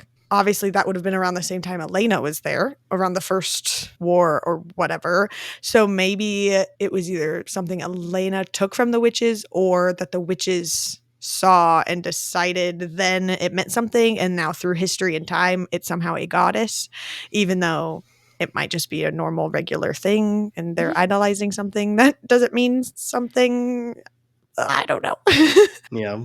I mean, kind of the same thing, except I just said, sounds like someone culturally appropriated someone, and I'm not sure who did it. Someone took on a hold on someone else's relic and made it there. That's fair. I was just curious. That's a better wording of my. Thanks, Kyle. And then Fenris and Gavriel try to convince Rowan to literally run away. And I think it's Fenris who says, your beloved's life and the witches are entwined. They have been led here by forces even we cannot understand. Two females whose paths crossed tonight in a way we've rarely witnessed. Two queens who might control either half of this continent. Two sides of one coin. Both half-breeds, Manon, an Iron Teeth and a Kroken, and Aelin, human and fae. And so first of all, go off queens, but also epic. And that they were somehow brought together and all the things they're saying is totally true and just being two sides of one coin. And like later too, it's like when they walked off and it was like one gold, one silver. And I was like, oh, they're just so cool together. Later too, whenever they hear the sound and they just both like get into fighting positions as if they've been doing this together for hundreds of years. Like there's so many things that just brings them together somehow. And I just know something is going to happen that's really cool about that. And it just makes me excited. I have no idea what it's going to be, but I'm sure it's going to be epic. It's interesting too that those are the only races in the world. Like they said, they are representative of, all races here. And I was like, oh, that's interesting that, I don't know, there's only 4. I think the Fae kind of encompasses more. I think Fae like encompasses more like shapeshifters and the little folk and stuff like that. Folk. I mean, like, yeah.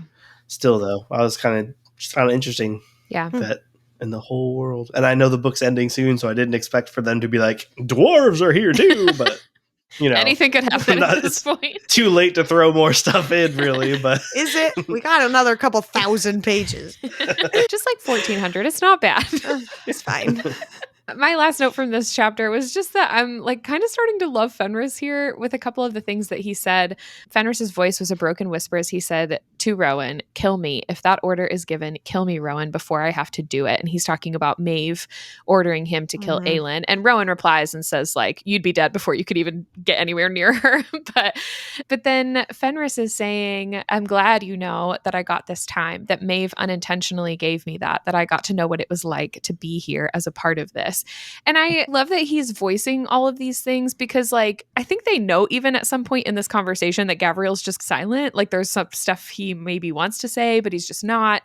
It's not that I don't like Gavriel, but I just feel like he is making such a big deal out of like meeting his son. And I feel like we're not getting any of the emotional impact of Gavriel's whole experience here because he's not verbalizing any of it. Even with Adian, like I don't know. I'm kind of missing that from him, but I really like that from Fenris's character here. And I'm like really starting to like him. I also really like Fenris. Mm-hmm. Chapter 41 of Tower of Dawn. This is when Nesrin and Sartak and Falcon actually go on their adventure to meet the spiders. Yay! I just did love this conversation that Nesrin and Sartak had while they were flying. You get to know like a little bit more history about Borte and her mom and just like all the things, but her just like comforting his arm while they're flying and him squeezing a little tighter, and just so cute. And I love them. But as soon as the word "a hatchling" appeared, I was like, in my notes, it says, "This is a trap."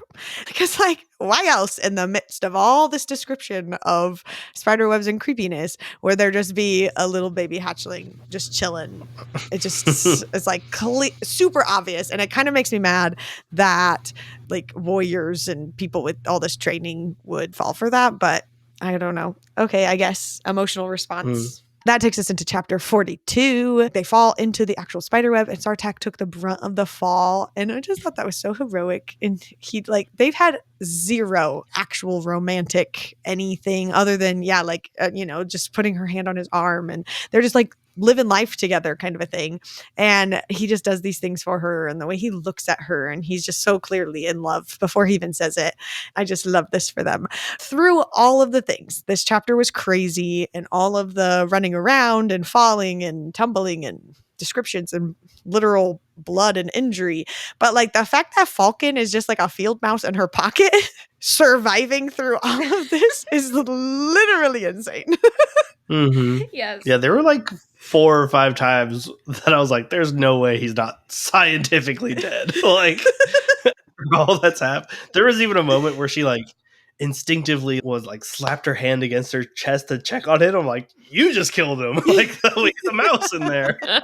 You gotta be gentle. Poor little guy. Also, I mean, I said earlier, but out of all the pockets he could have picked to hang out in, why that one? You little skeevy rat. Get in the jacket pocket. I do feel like it makes sense. Like that's the place that she would probably protect the most. She wouldn't accidentally like squish it or hit it, or so she could like communicate with him because she was telling him stuff and he'd like tap his little paws to confirm. It is kind of cute and creepy, but cute. Back to Empire of Storms, chapter 54. Manon in this moment is describing all the things that are happening. So-and-so's over here. They're doing this. And she says that Rowan, Aelin's mate, is like flying overhead and scouting and stuff. And so first of all, I highlighted it like, they're mates. I'm confirmed. But in the last episode that we released, I was talking about this and trying to guess if they were mates or not. Someone in like YouTube comments started talking about that they thought this like force that ties them together that everyone can feel is actually just the blood oath. And I don't know why I just never thought of it like that. I think I've just been so consumed with the figuring out if they're mates or not, even though like Rowan's clearly says he's had another mate. So this is just me being like, oh yeah, my bad. And then, like, does Manon know that they're blood oathed? Because, like, if she senses that, maybe she would just assume they're mates because she senses some deeper connection from them if she doesn't know that they're blood oathed or whatever. And that's why she's saying it. Maybe I just need to let this word go. But I did appreciate that comment because every time I see it now, I'm like, wait, it's the blood oath. Don't be silly. And I'm sure Maybe one of she's you have just told me that, Australian. but it's fine. I kept doing that on my first read though too. I think I mentioned it in a previous episode. Like every time there was any interaction, I would put the book down and go, "But are they mates?" For real though. And I think it's just because it's such a big topic in all the other Sarah J. Maas books. Yeah. And so reading this, maybe if I read this series first, it wouldn't be such a big thing for me. But this is my last of the 3 series. And so I just feel like I'm supposed to be looking for that. Yeah, and it's like it's mentioned in this series, but the only time we've really heard about it is like we know Rowan had a mate, and then oh gosh, what was his name? Emrys in Mistward had a mate, and that's like the only pair we've actually seen so far in this series, and that like really threw me off too because this was also my last Sarah J. Maas series that I read. They say it's like super uncommon for you to find your mate, right? Is how they said Well, it. Yeah, I was just about to say that. That's like kind of like a joke with Sarah J. Maas stuff, is that in every book she does say like finding your mate is so rare. You're so lucky to find yours. And then like literally they find one and they find one and so do they and so do they. So I guess she's proving that in this series it is. I feel like I would hate to live in a world where you had a mate and it could be proven that you were with them or not with them. Like if there was a definite connection that people could be like, oh yeah, that's not your mate. And you're like, well, we've been married for 50 years. And they're like, well, it doesn't matter, not your mate. Like then you meet your mate. Cause me such anxiety. To worry that I'd someday meet them and be like, oh crap, I was supposed to wait this long. I think they talk about that in Akatar. About somebody who found their mate after they were married to someone else or how that works. But it's probably just like a small one-off type thing. I don't think it's a major plot point. That'd make me anxious to know that existed. But you don't have to worry about it in this life. Because you already found yours.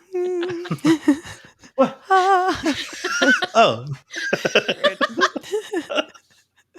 Love of my life. Exactly. Read that paper again. Read your script, Kyle.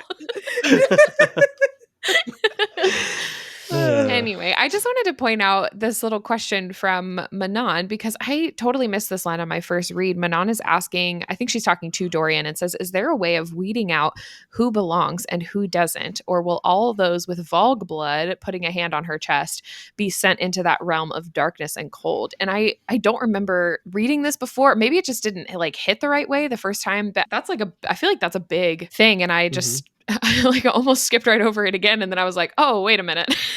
She's like really concerned about her actual fate, not just whether or not she's going to get the wastes, but like if she's just going to be sent back with the Volg because she has Volg blood.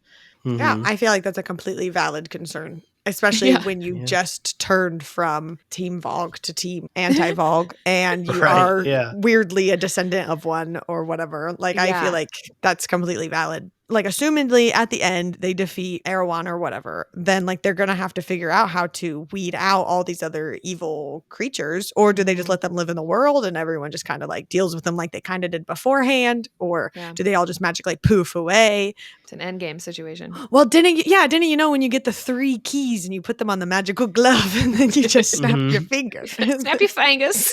And she says, I am, and then lists like 20 names. And adds inevitable to the name list. She's like out of breath by the end. Inevitable. I mean, if anything, Manon could just explode. If she goes to the other world, she's like, well. That's my sign. I'm out. Good point. Yeah, but then in this like heart-to-heart conversation that Manon and Dorian are kind of having as they're walking and stuff, Dorian just like spills all about Sorsha. He was the one who actually shattered the glass castle and throws it all out there kind of a moment. And her response is just good. And it's just like, I don't know, it's just giving Rowan and Aelin in the sense that like Aelin's super messed up and has issues and like is struggling and is young and is trying to figure it out. And Rowan just like accepts her and is just like, okay, we're going to figure it out. So Manon being the older one who's lived for so long and Dorian now going through the struggles and stuff. And so she's just like accepting him at face value, not being afraid of him, not being judgy. And it's just exactly what Dorian needs. And I am so excited for them and all of their future, as long as Manon doesn't get sent back to with the Volg. It is nice too, though, that parallel, because Aelin and Dorian both went through things and are reacting to it differently, which relates to their magics, like how she's very wild and untamed, but he just became very cold and shut down and calculated. And super controlled. Like he's Yeah. Good point. Nice. Deep. But I think it's still Manon's POV here. Maybe it's someone else's, but it was just talking about like how Rowan is next to Aelin and is just always there for her and has his hand on her or whatever whenever she was struggling. And it just said in italics, Rowan's nature, period. To protect, to shield, to fight for what and who he loved. And I was like, that would be the perfect name for like Rowan's cologne brand and like a tagline. Rowan's nature. To protect, to shield, to fight for what and who he loved. That's amazing. Black and white commercial. He's just like in a wheat field. Yes. Caw-caw! And he flies off as a hawk. He's on a beach. Rowan's nature. I'm just saying, I'd buy some. Yeah. And on the same track of Manon naming things, Aelin asks what her sword is called, and she says Windcleaver. And Aelin says, good name. And Manon's like, yours? Aelin says Goldrin. A slash of iron teeth as they were bared in a half smile. Not as good a name. But neither are as good as Nothung. R.I.P., I guess. R.I.P. Nothung. Is it dead? I don't know. Maybe it's still around. But I don't know. Maybe melted. It's nothing. It's nothing now. And in Empire of Storms, chapter 55, of course, one of my ick words that they use. It said, if the Ilkin caught them unawares. Here we go again. I just put ugh, the worst, and then I put the gif of Robert Downey Jr. rolling his eyes in our notes, because that's probably exactly what I did when I read this. I highlighted this before he got there, and I typed LOL John. I was also laughing because I was thinking of Kyle in this scene where I feel like Adian just kind of is Kyle in this whole argument where he's very inconveniently timed, but he's yelling at Aelin, and Aelin's like, I had no choice, I'll have you remember. And he says, you did. You've had a choice all along, and you opted to flash your magic around. It's just like everything he was saying definitely did need to be said, like 10,000%. But one, it just reminded me of Kyle, and I thought it was hilarious. And two, I love when Gabrielle interjects and it says, this isn't the time Gabrielle offered. The word offered just really made me laugh because they're like about to be swarmed by 500 Ilkin. And Gabrielle's like, maybe not now. Well, and like that Gabrielle's quiet this whole time until Adian says something. It's like, dude, back off for a minute. But I brought this up to Kyle in real life, and I was just like, did you see that part with Adian? That's so you. It's like, that's everything you've been wanting to tell her. The whole I had no choice thing is such a pet peeve of mine when anybody, real life or no, says it. And of course, I love this part when Lysandra is going off. It's like right before she goes off to like disturb creatures' nests or whatever, get them riled up before the Ilkin come. But it's Aelin talking to Lysandra, and it says, Lysandra squeezed back once more before letting go to shift, murmuring, I'll signal when I'm done. Aelin just nodded, lingering on the bank for a moment to watch the long-legged white bird flap across the marsh toward the building darkness. And I don't know why this just touched me for Lysandra. It's just like, Lysandra, you beautiful creature. Oh. She's the best. She's just like, she is the best. Just doing it. Just doing her thing. She's like, yeah, I'm going to go do this. She made her whole plan. And they were like, okay, girl, yep, get it. Yep.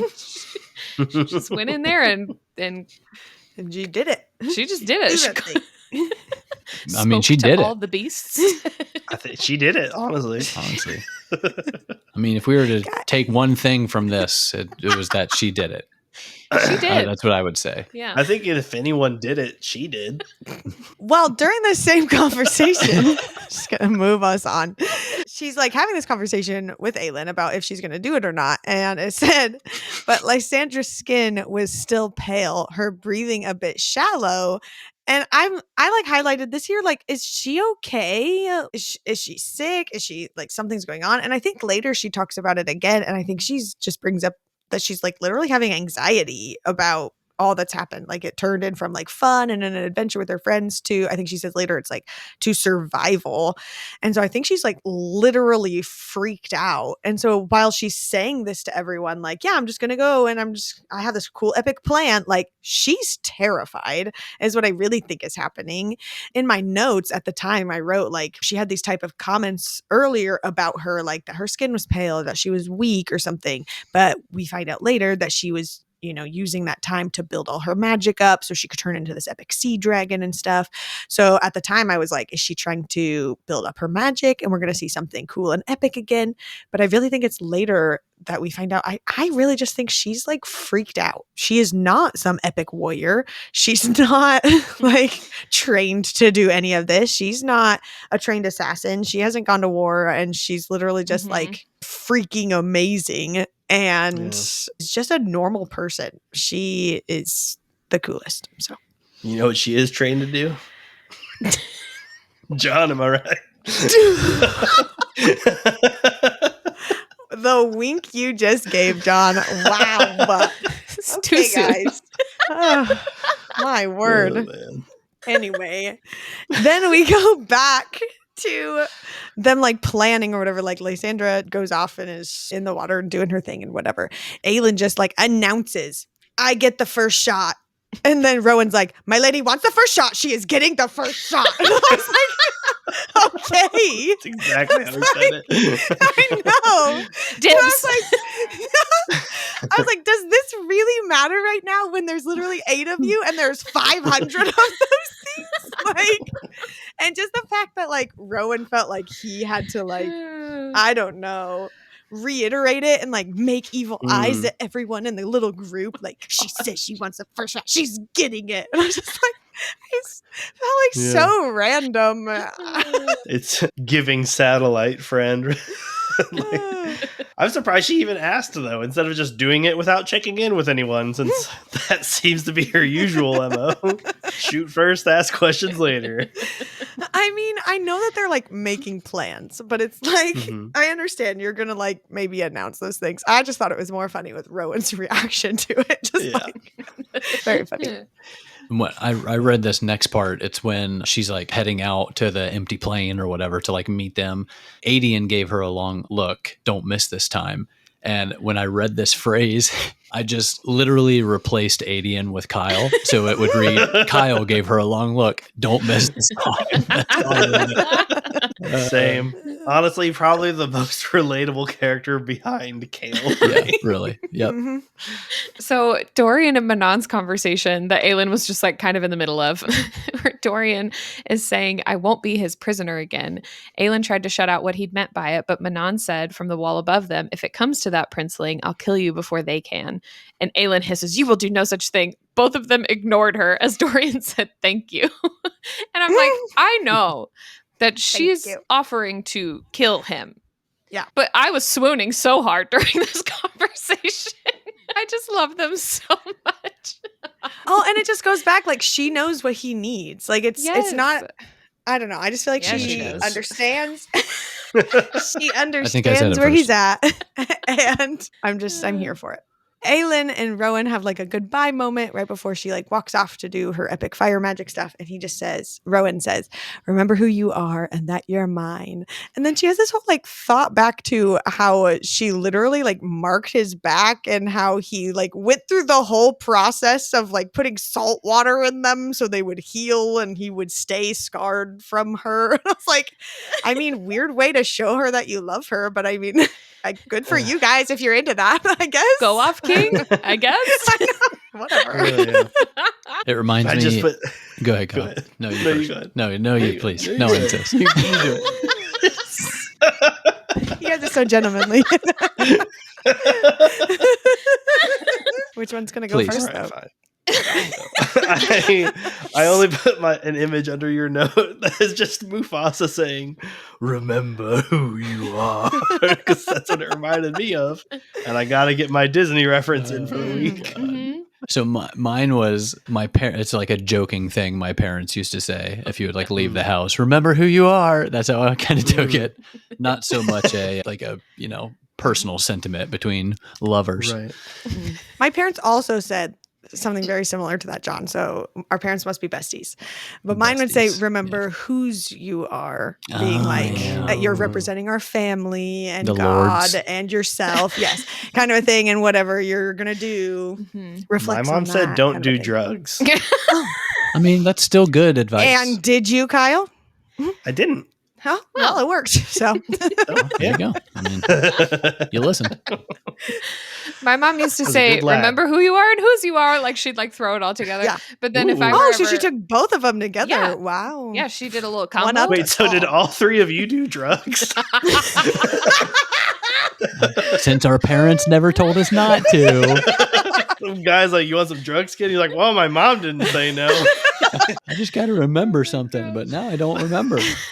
Anyway. This was another moment that just reminded me of Kyle, and I was cracking up because Aylin says, I know, just add suggesting to use the word key to that tally of all the horrible things I do and say. And I put Kyle and a gif of somebody marking like 53 tallies on a whiteboard. Okay, yep. I wrote under it, every time she moves or opens her mouth, I uncap my tally marker. Wow. That's right. I'm like, all right, what's going to happen now? Okay. Empire of Storms, chapter 56. We jump back to Alid and Lorcan's POV, and it just like casually puts out there that Lorcan gave her Athril's ring, and she just like accepts it, like, okay, sure, I'll wear this cute ring. And it's not even like a romancy cute whatever. It's just like, I don't know. He's taking care of her, and I'm totally here for it. You're and I getting loved it. married. Yeah, basically. And she's just like, sure, we made out. So I guess that's the logical next step. I've never been in a relationship before. I've been in a tower my whole life. This is how it The works, right? class ring situation. It's his promise ring. Yeah. And here's my Letterman. And then I just thought this sentence was interesting from Lorcan's POV as Aylin like lets all her fire out, and he's literally using all his magic to like keep them safe because they just happen to be in the blast radius of it and stuff. And it just said Aylin was no savior to rally behind, but a cataclysm to be weathered. And I was like, dang, that's an insane way to like describe her power, but it is also probably exactly what Kyle thinks this whole entire time. Well, wasn't that Dorian's perspective? I thought. He Was says, it? like, No, Oh, I when thought they're that was talking to Lorcan. Rolf, I mean, like earlier when they're talking to Rolf and Dorian says, kind of jokingly, but also not, where he's like, one does not deal with Selena Sardathian, one survives her. Yeah. Very similar. Well, I mean, sentiment. I think this was Dorian too this time. No, it's I'm jumped to pretty sure. Alid and Lorcan's POV. Was this said in like a good way? Like, is he saying that as a nice thing? Because to me, I'm like, that's not a good. If it's Lorcan's POV, I would think he's thinking this is a bad thing. Okay. If But I, I don't thought I could have sworn it was Dorian, but I'm not sure. I assume Connor's looking it up. I am looking it up. I found it. The verdict is. It's hard to figure out whose POV it is because there's a lot of names. I think it is Adian. Adian. Just What? as good as Dorian. Is it? Well, from Adian's POV in this chapter chunk, he's being really mean to Aylin, so I would also think he thinks it's bad. Adian found himself. Mean is a strong word. He's being honest. Yeah, it's Adian. Sure. Blunt, Cool. perhaps. I wouldn't say mean. Sure, Kyle. Maybe mean was the wrong word. I'm sorry if that offended you. It didn't offend me. I'm just gonna cry later. Okay. Moving on. So I'll bring you some tissues. Oh, I think it is Adian's POV. Not because you didn't just look it up, but also because my next note is from Adian's POV. So that would make sense. Like if we just read the next thing on the page. Also from Adian's POV, he was talking about her power and just said there was a cost. There had to be a cost to such power. ... There had to be a price. Nameless is my price. And he like thought of that in the italics because that's the like riddle, I guess, that they have right now. That's what the witch had said. Understanding glimmered at the edge of Adian's mind, just out of grasp. And then he like got attacked and like moved on. And I was like, no, grasp it.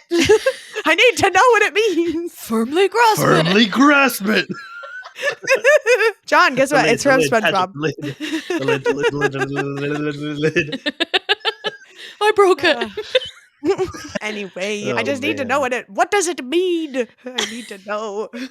And then it's back to Lorcan's POV, and he's talking about trying to survive and how he's so mad at Aelin and how he's going to come in and do things and just whatever. And he said to himself he hadn't wanted to think about what her kiss had done to him, how it utterly wrecked him and still twisted up his guts in ways he wasn't sure he could live with. And I was like, oh, he's so in love. Yeah, and they're going to be together forever. And Tower of Dawn, chapter 43. Another hair moment, of course, for Irene. Her hair she'd left in her usual half-up fashion, but someone had woven bits of gold through it. Beautiful, as lovely as a sunrise. And I just had a bunch of heart eye emojis in my notes because that's what I was feeling in the moment. Oh, to be a strand of gold. What'd you say? What? Huh? What? Said, oh, to be a strand of gold. Does this mean I should put my hair tinsel back in? I have plenty. Sure. Wow. Heart eye emoji. I guess. Yeah, why not? The shrug guy emoji. If you think that would help, sure.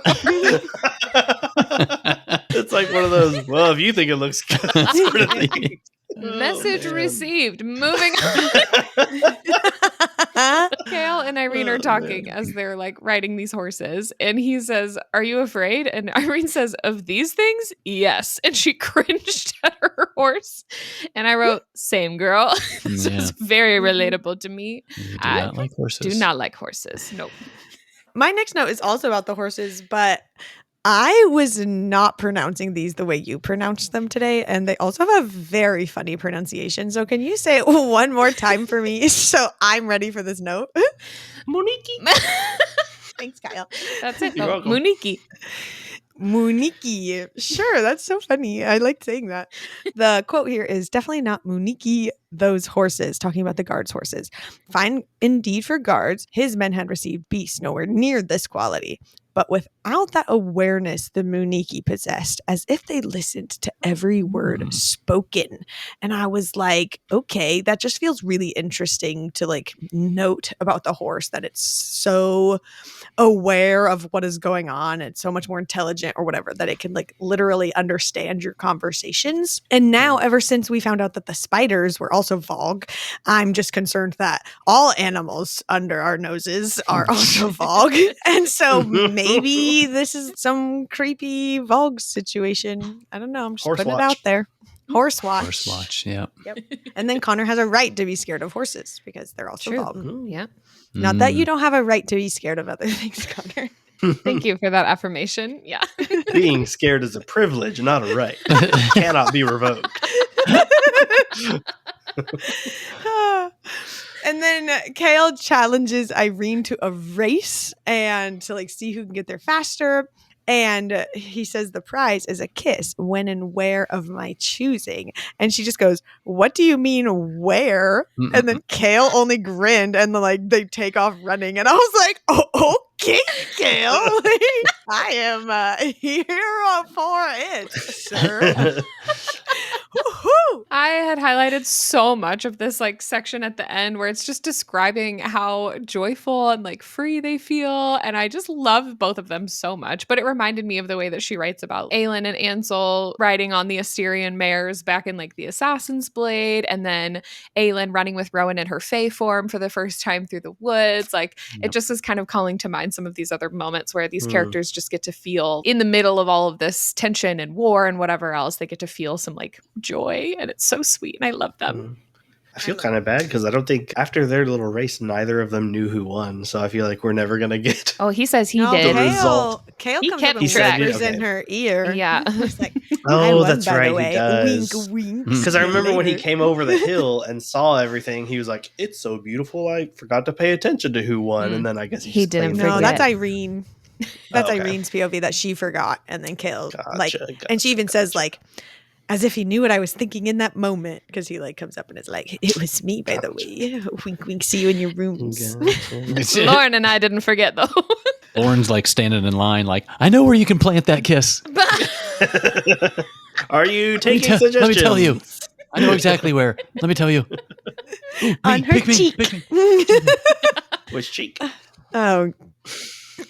Anyway, a fair Empire of question. Storms, chapter 57. We are back with a lead's POV. This sentence was probably one of the funniest things I've read this entire book. But it's like, a lead just traveled all this way, literally across an entire continent and back, basically, to find Aelin. And it's in this moment that she finally is like, oh, what am I actually going to say to her? Like, you didn't think about it the entire time. All you're planning to leave, all the stuff, but sure. And it says, but what would she even say to Aelin? And then it's like her thinking what she should say. Hello? How do you do? Please don't burn me. Sorry I'm so filthy and lamed. Girl. So funny to me. That'd be such a good intro before you say anything. Hi, please Sorry, don't I'm burn gross me. and lame. Sorry I'm so filthy and lamed. Can I be part of your court? It's so good to me. She's like having this whole like internal like freak out moment, and this invisible hand on her shoulder is like it almost has like a back and forth conversation of like, you should observe, you should see, make sure you're looking. And she's like, look at what? Do what? All the things.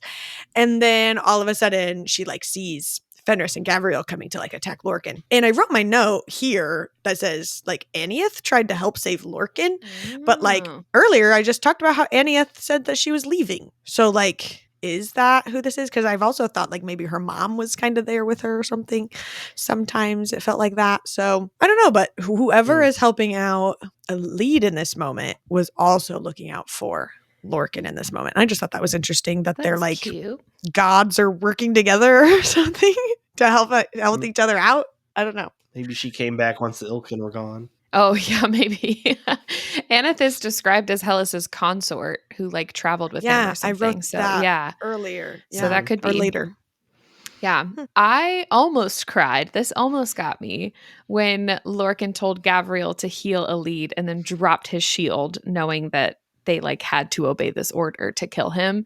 I also, though, have a question about the logistics of this whole situation. And I guess I was kind of working it out in my head as I was thinking through this, but like Lorcan is also bloodsworn to Maeve. Could she not give him an order to like come back or like off himself? Or is it because he was already so far away when she decided she wanted him dead, but like Gavriel and Fenris were still there, and so she gave them the order before they left? They kind of answered it in, I think, in the earlier book where I think Lorcan said it, where it's like she gives commands and then they leave, and they can find loopholes in those commands. Right. So long as she can't talk to them again. Her commands, once they're said, are like set. So maybe, since he's been gone for so long, she hasn't given him new orders or something like that. Yeah, I guess it just seemed odd that like the pull was so strong for Fenris to suddenly obey this command, but I guess it's because Lorcan was right there and that was like what he was commanded to do. But if there was distance between them, it wouldn't have been as strong of a pull. Right. I don't know. But anyway. It's literally on site. Yeah, but that moment still was way more emotional for me this time around, and it almost got me. I got real teary-eyed. It wasn't so strong that they like literally couldn't find him. Lorcan had a pull to go to this weird marshland place and was like following it from his god. But the other guys were literally searching the entire continent and just trying to get lucky and hope they found him kind of a thing. So it's not like the pull is like that strong, I guess, until whenever they got close enough. Right. But I also thought that Lorcan was able to like hide from Maeve because he was doing it for her sake or something like that. And so well, and it's kind of the same thing with Gavriel and Fenris, because they said that they were sent to hunt down Lorcan, and Rowan was like one of their best options to do it. So they used that as an excuse to stay with Rowan, where they were like, oh, we're technically still following her orders because we're with you and Lorcan's coming to you, sort of thing. Yeah. I don't know. But I did also, like, it started building up the tear fest that happened for me at the end of this chapter right here, where Lorcan dropped his shield, but not before he said, I wanted to go to Parenth with you. And I was like, oh, he loves her. And these like men making these like I love you statements right before literal terror's about to happen for them is, I guess, cute. Because they're saying things, but like I wish they wouldn't also potentially die. So I'm talking to you, Sartak, but anyways, we'll get there. It's like the classic SJM move. Like, I wish we'd had more time. Bye. Right. But then I big cried. This was my one count for the cry counter. I big cried when Elide and Aelin were finally reunited. And Aelin tells her that she looks so much like her mother and she's apologizing to her. And it says even in her POV, like when she's saying, I'm so sorry to Elide, like how many years had those words been locked up? And she finally gets to tell her like what Marion did for her. And this moment was obviously really huge for both of them. Like Elide's been working toward this for a long time and looking forward to it and like hoping for it.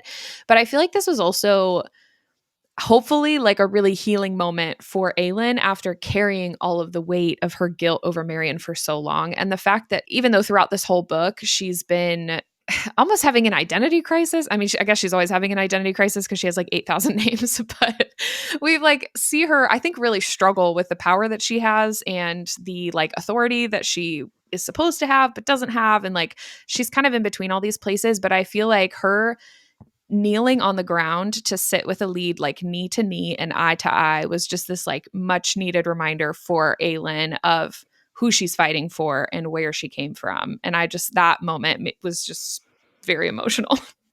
I cried during the same part, specifically at the line where Aelin is telling her like Marion's last words and just said, tell my Elide I love her very much. And it's just like, I don't know, maybe it's because it's from a mom and I love my children very much. And it's just like all the emotions that came from that one.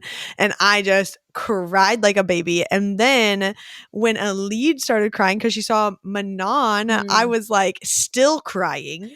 But it was specifically when it says Manon Blackbeak saw her and Aelin knee to knee in the grass and mouthed one word, hope. I was like, that was big from Manon too. Yeah. And so then I started crying again. So then I like pause, take a second, tissues, I'm good. And then I keep reading. And then she starts talking about Kaltain and like her sacrifice. And it reminded me of all of Kaltain and all that she went through. So I cried again because of Kaltain. And like, she hasn't even been around in these books. And just like, she deserves so much better. And later for like Dorian to say that he can't believe like Kaltain like literally turned the whole war around for them and stuff now that they have like 2 of the stones and stuff. And like they heard about what happened at Morath and how he was feeling guilty for her. It's just so good. Yeah, I cried so much. I just love it. So many tears. And then like immediately jumps into this like back and forth between Manon and Aelin about like who's going to claim a lead basically. And, you know, Aelin's immediately like, she's mine. And no matter what her, you know, Blackbeak blood or dibs. Whatever. Yeah, exactly. And then Manon does like the same and they kind of go back and forth for a bit. And then they like look at Lorcan and it's like, your claim on her, male, is at the very bottom of the list. It just made me laugh. And then he says in response to that, like, you have no say in what is between us. Elide frowned at him. You're making it worse. And then Aelin's just like, we call it territorial male nonsense, or territorial fey bastard works just as nicely. So first of all, they just call it as it is immediately. Elide and Lorcan make out one time and everyone's like, yep, they're together forever. And then it's just like, I don't know, that they accept it and they give the classic, you know, if you hurt her, I'll kill you type conversation. I just love that she's immediately accepted in the group. And I guess weirdly Lorcan is too. And I just love this for everyone. I know. And this means that all of our POVs from Empire of Storms are finally together, which is super exciting. Yeah, you wrote it in our notes like a question. Does this mean all? And I was like, I don't know. You've read the books. You tell me, Connor. But I assume yes. There's still going to be one surprise one near the end. I would love to get a Morath POV again. So I would be okay if now that we're all like in one spot, we get this like somebody over there because we just don't know what's going on and it stresses me out. Bill the Eye Eater makes a return. Wow, that was a deep cut. That was a real big throwback. He's just been eating eyes the whole time, getting ready for war. Just eating tons of eyes. He finally stands up. Now I'm ready. Oh, man. My gosh. And to end this chapter, I just loved when Lorcan and Rowan are kind of like briefly chatting. Lorcan says to Rowan, "Such a good dog," referencing, Aelin having him on a leash or whatever. Mhm. And then kind of like Rowan's POV, it was Rowan gave him a lazy smile, but refrained from commenting on the delicate, dark-haired young woman who now held Lorcan's own leash. And I was, man, I wish he would have said something to him. Like, Lorcan totally deserves it. Like, Rowan should have totally busted him. Empire Storms at chapter 58. This is the part, Connor mentioned it earlier, where it just said Hellas, god of death, who traveled with Anieth, his consort. So does that like literally mean Elite and Lorcan? Are they together because those gods were meant to be together and that's why they're meant to be together? Keep saying the same thing. Are they mates? It's a good question. I'm just saying. Literally, one kiss turned his whole world upside down. But for real, though, it does seem like the only reason they're together is because these gods wanted them to be. And also for them to, like, the gods to travel around together. And then Elite and Lorcan just literally went on some big epic adventure together. Just seems interesting. To be fair, I mean, if the only reason you're together is because God's wanting to be together, it's a solid reason to be together. Maybe they are actually the gods. Yeah, maybe. I'm not against any of these theories. It kind of seems like in this world, gods were once mortals. So it makes That's sense true. to me that anybody could become one. And like one god gave up their mortality to become, it seems interchangeable. Yeah. So That means you could become a god too. If only you. God's watch. Start our cult. Yeah, start a cult. Our new $20 tier makes you a god. Join our Patreon, God tier. This is Dorian's POV. I mentioned this earlier, but it said like scions, each of them touched by a different god, each of them subtly, quietly guided here. It wasn't a coincidence. It couldn't be. And so this kind of goes with what I'm just talking about with Elite and Lorcan, but also like all of them do have some sort of hand on their shoulder or feel the guidance towards this way. Or like Dorian and Aelin literally have a god ancestor and know this information about themselves. So obviously something's a brewing and it's all going to come together. It's just just stirring it up. It's just how it's going to happen. And then they actually like find the chest. They open it up and they find an iron bound mirror. The surface near golden with age, speckled and covered in grime. Along the border up in a corner was the marking of the Eye of Elena, or a witch symbol. And so this is the lock, I guess, is this mirror. And I did mention a while ago that it wasn't just going to be like a normal lock. Like it was going to be some weird item. I said it could have been like a person or something too, but I just have absolutely no idea what they plan to do with this mirror besides see that they probably look really gross from traveling in the wastes or the marshes or whatever. So I don't know. I thought it was interesting that like when she was listing, when she being Manon listing the possible abilities of the mirror to see the past, present, and future, and I was like, something tells me they will do this to find out either how the keys were used or how the keys will be used. I hope it's how they were used, because seeing how they will be used will cause me some issues. I'm not a big fan of time travel anything, and if that gets too involved, then I'm gonna like it. But I think that's how they're gonna use it. There was another aspect where she was like, oh, it can hold and release raw power, which I'm not sure if this mirror can do that, but I don't think they know anything about what this mirror can do. Yeah, exactly. I also don't know how big it is. I mean, the chest seemed really big, but that doesn't mean, I guess, the contents inside have to be. Yeah. It's just like a little compact mirror. I don't know if I should be picturing. I didn't know if I should be picturing like a, handheld mirror. Like it's like the one from Beauty and the Beast. Show me the past. Yeah. It just like lights up Disney Magic Green and shows them the past. Or if it's like a standing mirror, funhouse mirror where they can do like goofy walks in it. I mean, there are those because that's, what Baba Yellowlegs had. Yeah. Or whatever. But yeah, I obviously don't know what this one is. Like you said, the chest was big, but it didn't really say.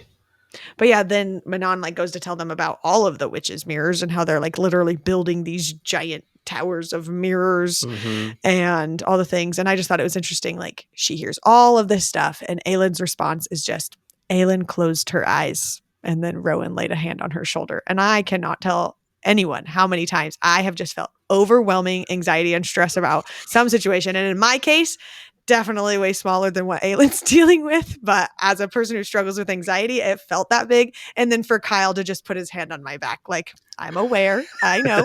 We're good. Let's get past this moment with all these people in front of us. We can talk about this later, kind of a thing. So I appreciated that from Rowan, just being there for her too. But. Yeah. And just like Rowan, sometimes I'll tell you I will kill everyone for you. Oh, thank you. I love you too. Wow.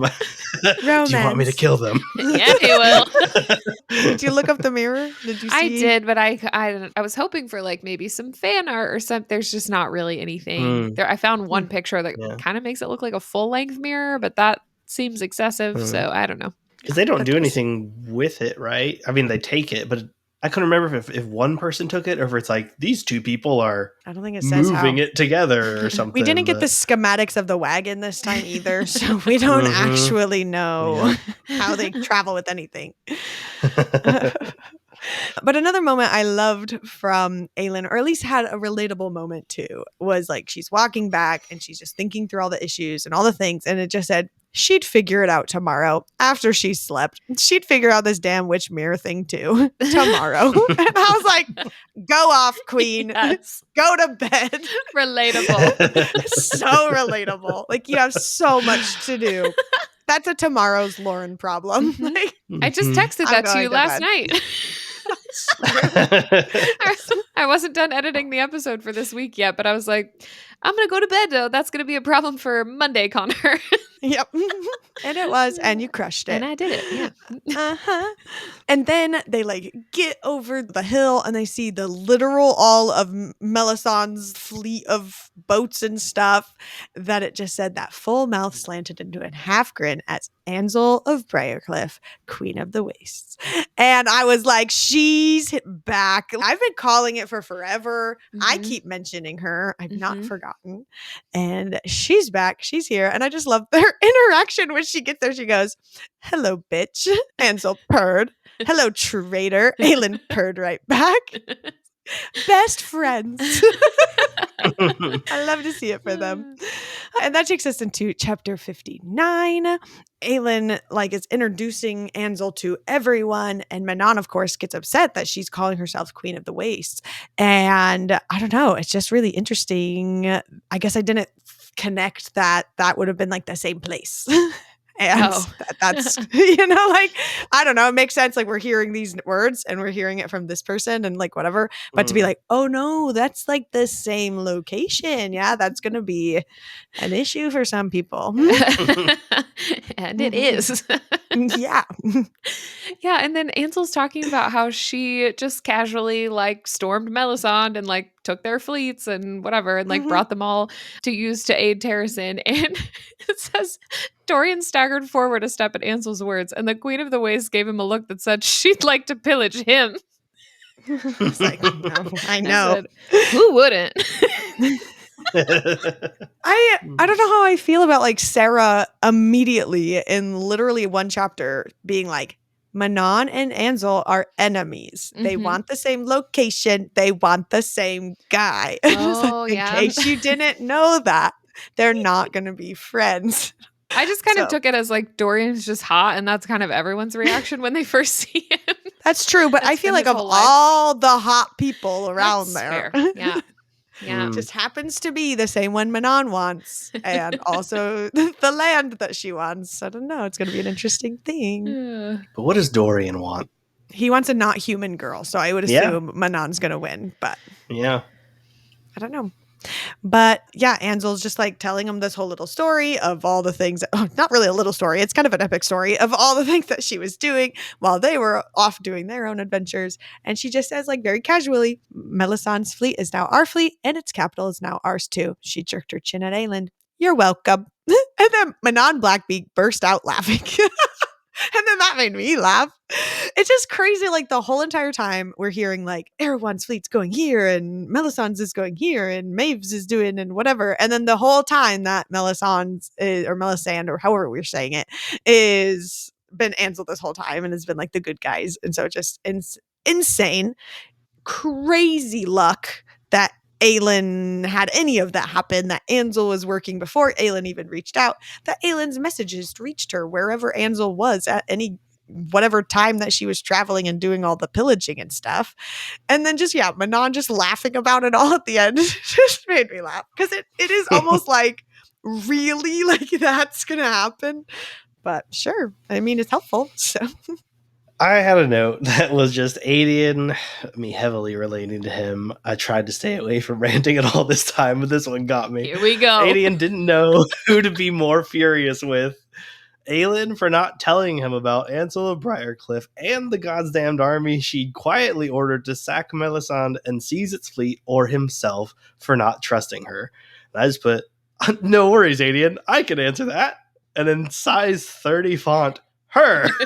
Adian was working under the assumption of the information that was allowed to him for seemingly no other reason than Aelin to be able to say, see, told you I had everything under control, which, you know what? To what little credit it gets her, she did. The chance she took paid off.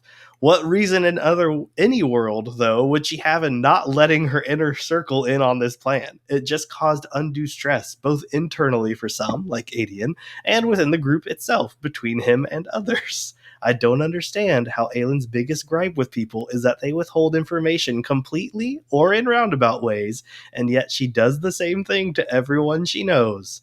Adian is now for some reason thinking that he's in the wrong when he did nothing but operate with the needlessly incomplete information that she allowed him to for weeks at this point. So another tally for the teen queen with no land. wow. Off, Kyle. Never feel bad for operating with what you know. Yeah. It's not your fault if someone doesn't tell you something. Yeah, I did hate that this made him like question himself or feel any kind of guilt over not it's trusting her. crazy to me. She just hasn't really given him a reason to trust her fully. I mean, she keeps being like, surprise, this was my plan all along, but yeah. I don't know. She's like, I don't trust you until you trust me. But I'm like, that's not how it works. Well, and like, he's literally never given her a reason to not trust him. Yeah. He was all in on her. Yeah, for years when they were apart. And she didn't even know. Yeah. Yeah. And this is like one of those plans where even if anyone knew what she was doing, they couldn't have affected it anyway. It's not like them knowing the information would have hurt or changed the outcome in any way. I didn't like the part where he was like, and now I feel bad that I said anything to her and she just took it.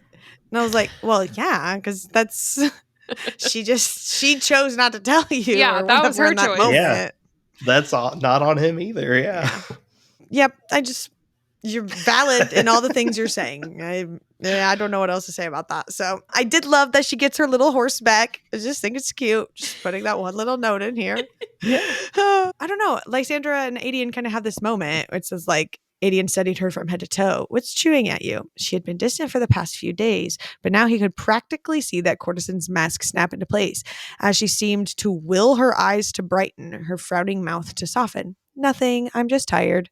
Something about the way she glanced toward the sea rubbed at him. And I don't know. I just want Lysandra to be okay. I don't know if this is, like I was saying earlier, with like some anxiety issues. And I think this is still the same conversation that she talks about, how it's now more survival. It's not just fun and hanging out with my friends kind of a thing. But I don't know. I'm nervous and worried for her. I want her to be okay. Yeah. Mental health is important. Yeah. She needs a mental health retreat. Yeah, she does. If anyone deserves one, it's Lysandra. I also just love in their conversation how Adian responds to her kind of self-doubt when they're talking about the possibility of being together. And she starts to say like, I know my past is unappealing. And he goes, I'm going to stop you right there. And I'm going to tell you that there is nothing unappealing about you. Nothing. I was like, yes, Adian. I feel like a lot of the time up until this chapter section, I've just been like, Adian's kind of just a whiny baby. Like that's just sort of my perception of him a lot of the time. But this chapter section, I'm like, okay, Adian. I'm here for it. This was great.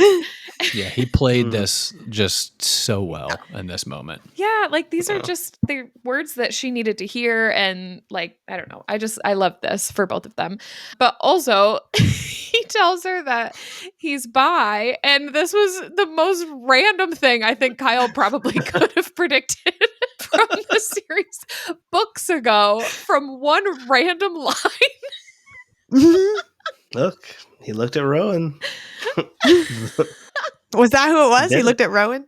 Yeah, he was looking at, I think Rowan and Aelin were having like a moment in the room, and he looked at them having that moment and seemed to be pining more for Rowan than her, which, whatever. But I was like, oh, that's interesting that he's sort of craving that male attention. Well, he was talking to Lysandra in that moment, I think. And she was like, oh, I want that someday. And he's like, what, a gorgeous male warrior? Yeah. And she gets one. Look at her. She does. I don't know. I think I like Adian more now that he's bi. I don't know why that matters, but I love that. I was like, oh, cool. I like you. You're great. I just thought it was so funny when Kyle first said something about this. I was like, are you kidding me? So I didn't even know. Oh, that's funny that it's kind of a thing that you would remember. Because to me, I'd be like, oh, I wouldn't even remember it. But which, like, I didn't at first. And then when you said that, I was like, oh my God. But there's one thing I'm historically good at. It's detecting attraction between people.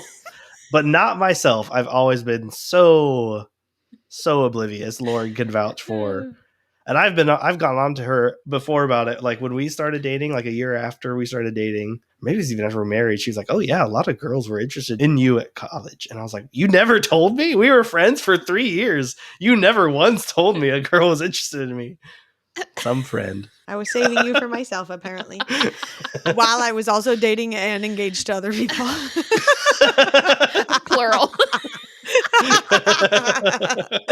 But back to Adian and Lysandra. I just loved, like, at the end in his own POV that he just said that this would be his last hunt, like going after her and like winning her and stuff. And I just thought that was so cute, and I'm just swooning.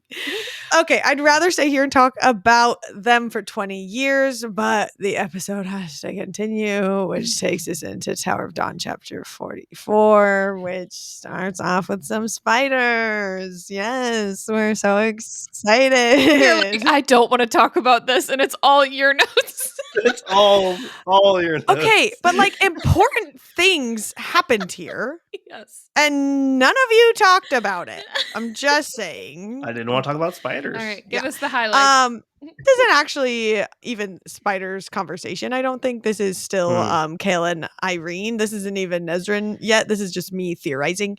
But Hussar was talking about like the tunnels that are like in the ruins or whatever. And so like Irene is telling Kale what she knew. And it says Hussar claimed the tunnels are all clever traps, either designed to keep looters out or to keep death or the dead inside.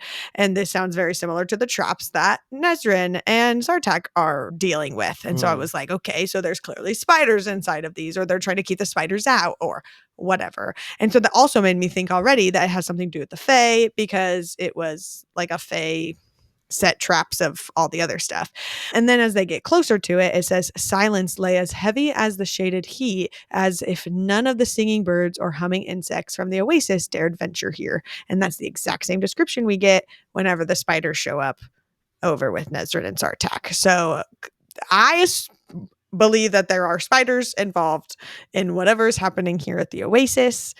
We don't get any confirmation on that, but that is something that I think is important to point out, because the fact that they don't like go into the little mausoleum or down in there and like actually explore the things like blows my brains, because I thought that was the whole entire point of going here. Instead, they're like, wow, look at that one picture. And then they leave. And I was like, I feel like you're missing. Didn't we go for like a book or like a scroll, or wasn't there something like inside that we had to get? But sure. So maybe they come back, or somebody does. And if they do, there's spiders in there, in my humble opinion. But they do look at these pictures of the Fae ruins, I guess, that are up there. And it says healers were always drawn to this realm, you know. The land just ...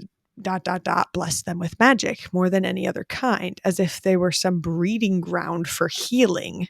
They actually see the mausoleum and realize this is actually just like a Fae burial site. So these are all like Fae ruins and some sort of connection with the Fae.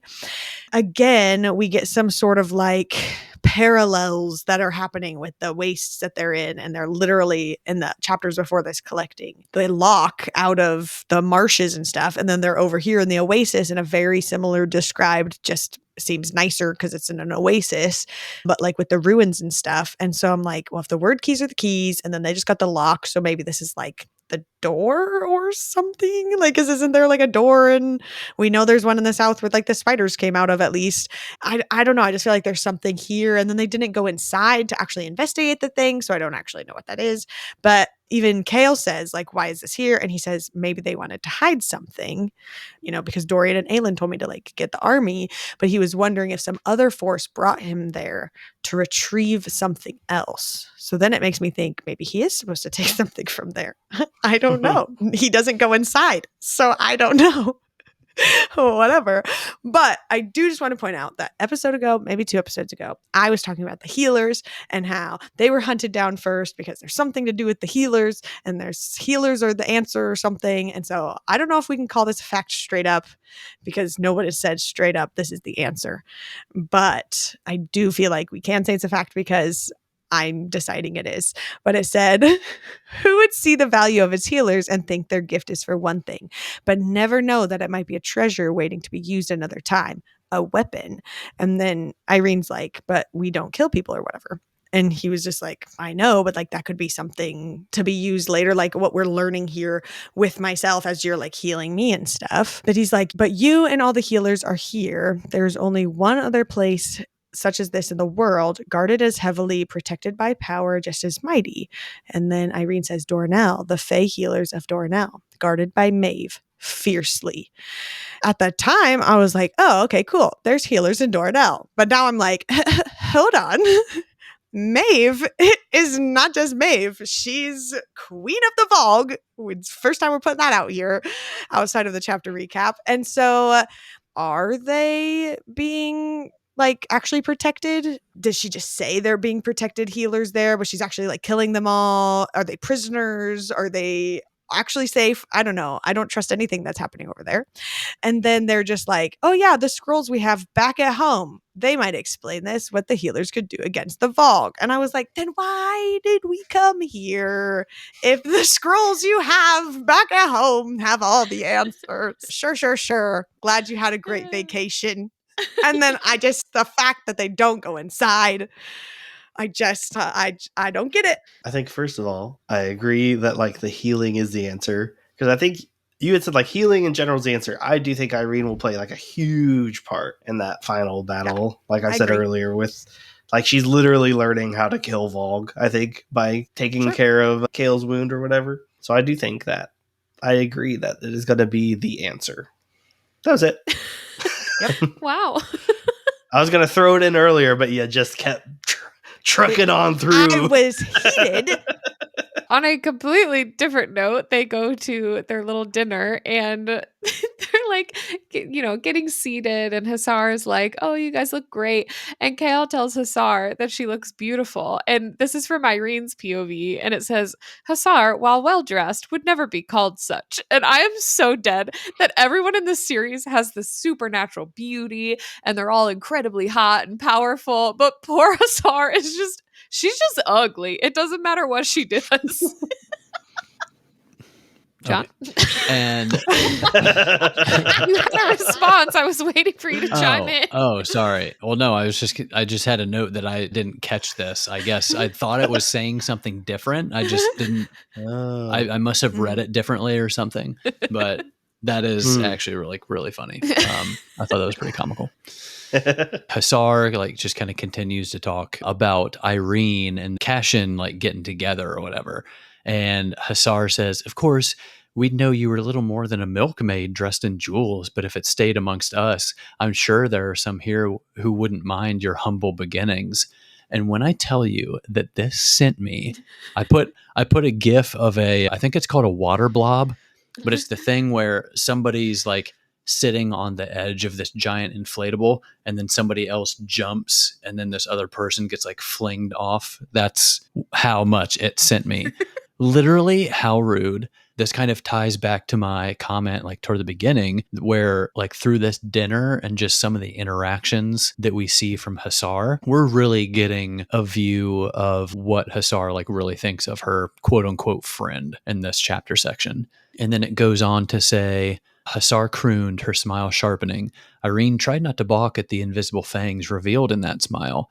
And then Hussar says, betrothals are rather odious things. Look at poor Duva, stuck with that brooding, sad-eyed princeling. I forget if we find this out before or after. I think we find it out before this. Oh yeah, I think it is, because I think it's when Sartak was talking about Borte and Yurin being betrothed, how Duva and her husband were betrothed, and how they were like both happy about it, and how there was like something more behind their eyes when it happened. So like Hussar kind of going through this, like talking behind their back and like kind of talking down about them, like made me think that Hussar is kind of a huge bee. She is. Yeah, This definitely. just now made you think that. This was the first hint. I mean, the part earlier in this chapter section, I was just kind of like, okay, maybe she's just like having an attitude. She's been using Irene to get some information, but she's still seemed like at least somewhat friendly toward Irene. But this stuff is just like, oof, she definitely deserved that dip in the pool for sure. Well, and I think this is the first time. I mean, I think we've seen some conversations between like Hussar and Irene when they're by themselves, but I think this is the first time we see her in this like little party element without the Kagan or Sartak. Like, Oh, that's a good point. so I feel like she's just being more blunt because she knows that nobody's going to step on her toes about it or whatever. So I love the fact that Irene does. Yeah, Mhm. absolutely. But I was also dying at like Irene is just having the most awkward moment of her life where Hussar is trying to suggest that Irene and Caution would make really cute babies or should get married and have kids in front of Kale, and Kale's being all territorial about it. But I love that in her POV it says Irene wanted to flip her chair back into the pool and sink to the bottom and live there under the surface forever. Relatable. So relatable. And yeah, and then like once Hussar kind of like strikes that chord, and obviously Irene's been she's indulged, she's imbibed, but it says the next her legs, talking about Hussar, the next her legs and skirts and jewels went sky up, her shriek piercing across the dunes as Irene shoved the princess, chair and all, into the water. And I was just obviously laughing at this moment. I was like, yeah, feisty drunk Irene, she's scrappy too, I love it. Little scrappy Irene. She's got a little whole package. She's been drinking a little. She gets it's a little feisty. So good. Chapter 45, Tower of Dawn. Kale and Irene barely make it out of literal death because Irene throws Hussar in the water. But they do, and they make it back to Irene's room. They just have like this really big, long conversation, some deep heart-to-heart. They're probably buzzed still, and it's a whole thing.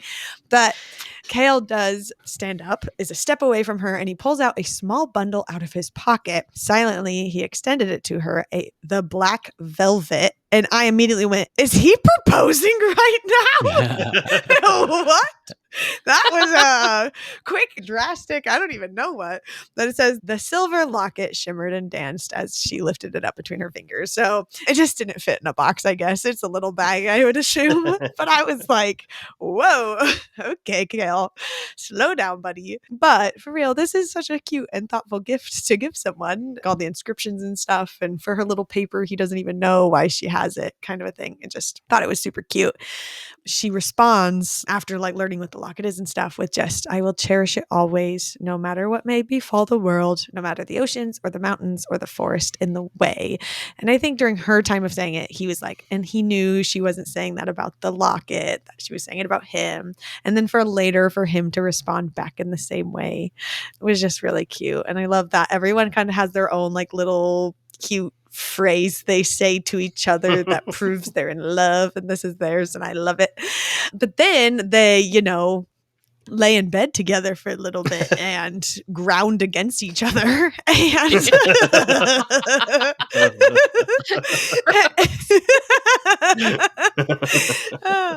Kale says he had to like pause, letting himself adjust to the sensation that the entire axis of the world had shifted.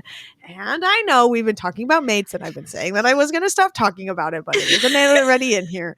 But like that's how it's described when other characters from other books literally like have this same exact interaction, and then all of a sudden like their whole world has like shifted on its axis. So it just feels like I know they're human or whatever, but I say they're mates. So I just put the little Finding Nemo seagulls in that says, Lauren, anytime someone kisses, and they're all just going, mates, mates, mates, mates. mates, mates, mates. They're doing more than kissing here, Kyle. Yeah, I know. I was just under-exaggerating, I guess you could say. Hey, I feel like that, I mean, you said like it's a phrase like other people experience whatever when they're mates. And like, granted, I've not read all her stuff. She seems like an author that just has phrases that work and sound good and just uses them where they fit. Like in her earlier books, whenever Selena moved around, loved to describe her movements as wraith-like. There's other just like keywords and phrases that I think she just likes. And sometimes it may mean something and sometimes it may not. Yeah, but I think maybe that's why she keeps tricking us, though, because there's so many times that she says stuff and then it means so much. Yeah. So maybe it's when she says this other stuff and she just throws it out there to be like, I'll just put this one again just to trick them, you know? So maybe it is that. I don't know.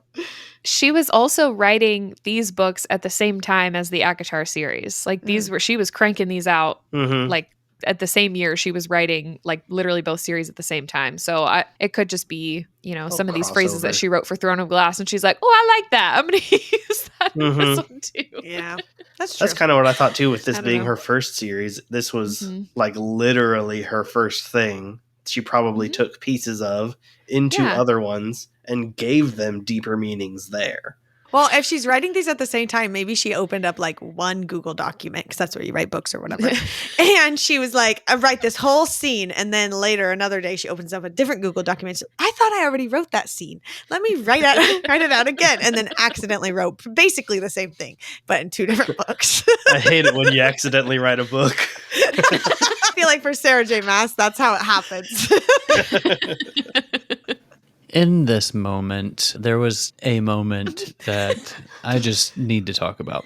And it's this one. It says, and as Kale began to move in her, he realized that here, amongst the dunes and stars, here in the heart of a foreign land, here with her, he was home. And don't get me wrong, love that it's finally happening, right?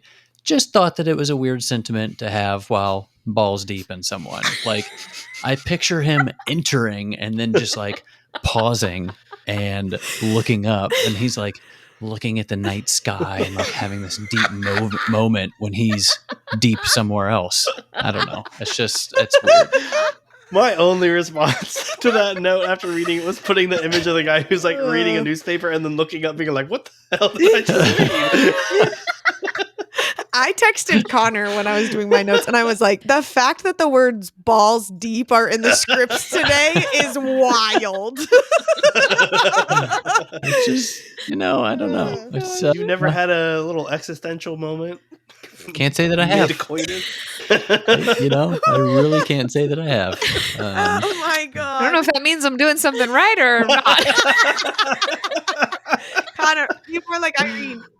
I don't think it means anything for you in this situation. But like, ladies, if your man's looking at the night sky, you're not doing it right. But I mean, what did he do? Just like, he just had this thought in his head and he just like stopped thrusting and was just like, this is home. For Kale, I feel like that makes sense. I belong here. I'm just like, hey. Yeah. Come on. I'm down here. Eyes down here. Yeah. Anyway. In the next Literally. chapter, I thought it was interesting that she kept the brooch, and I kind of the brooch that Selena gave her way back when she sold everything else. I kind of wonder if that's gonna be a way for her to be recognized by Selena later, because I mean it's been a while, but surely she hasn't changed physical appearance that much aside from being healthier and like happier. With Elena's ex-boyfriend. Her hair's probably going to be half up this time, and last time it was probably fully down or in some sort of kitchen net. So, but yeah, I just kind of wonder if she's going to be wearing that brooch, and Selena or Aelin will instantly be like, "Oh, that's my brooch." Yeah, because Inish, they definitely keep up with health safety laws. Yep. And all their employees who are wearing gloves and hairnets. The White Pig Inn, notorious for its cleanliness. they might starve and beat their employees, but they'll be darned if you're going to find a hair in your soup. And I had to note when Irene is telling Kale about that story and then the note that the girl left her and everything else. And Kale says, there's nothing silly about it. And whoever she is, I will be forever grateful. And I was just like, bah! Oh, it is. Do you think they're going to feel like that's awkward whenever they find out it was Aelin the whole time? Or like, I think it'll be fine. I mean, why would it be awkward? Because Aelin and Kale? He got to home base there too. In a broom closet too. Oh, yeah. Well, I guess I kind of forgot about that. I didn't. Clearly. Aelin taught them both everything they know.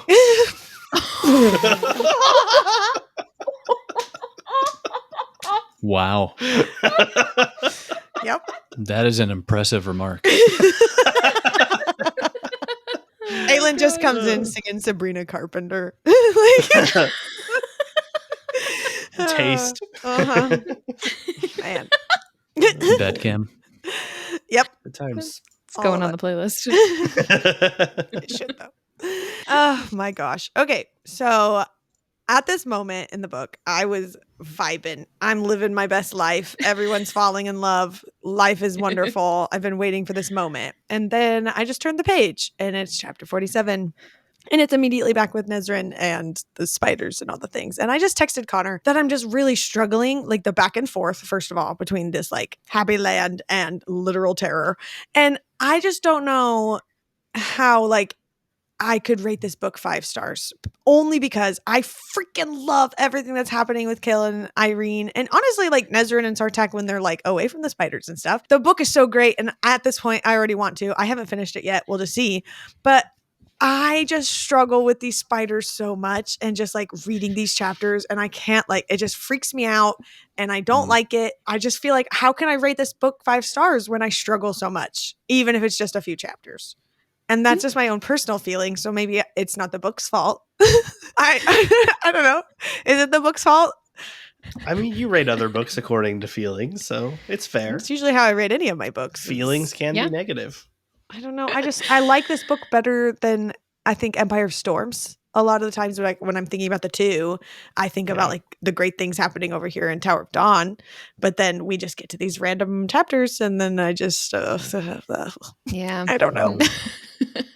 I feel like this next line that I highlighted, I feel like I'm more excited for Nesrin. I'll have to find a good way to explain this. This line where Sartak thinks he's about to die and he is telling Nesrin, he's basically giving up. Like his body he just like stills and he's just kind of like letting them take him or whatever. And he says, I heard the spies' stories of you, the fearless Balruni woman in Otterland's empire, Neith's arrow, and I knew ... I loved you before I ever set eyes on you. I wish we'd had time. This, to me, felt a lot like Adian just declaring he was going to marry Lysandra one day, which, like, this was just another, I know, it's a great moment, but it's just another one for me that just, like, personally didn't hit as hard as I think it was supposed to. I love them, though, but, like, I was more excited for Nesrin, not even excited, because it's like he's basically going to die right now. But this was more emotional for me because Nesrin deserves this kind of love. Really, all we've seen for her so far is her mess of a relationship, if you even want to call it that, with Kaol. And so I love like this whole little relationship forming between her and Sartak. And I'm like, this is the kind of love that she deserves. And now Sarah's ripping it away from us. That's what I was fired up about at this part. But I know a lot of people love this line, and I love it too. I just feel like there just wasn't enough build up for me for some of these like side relationships. I don't know.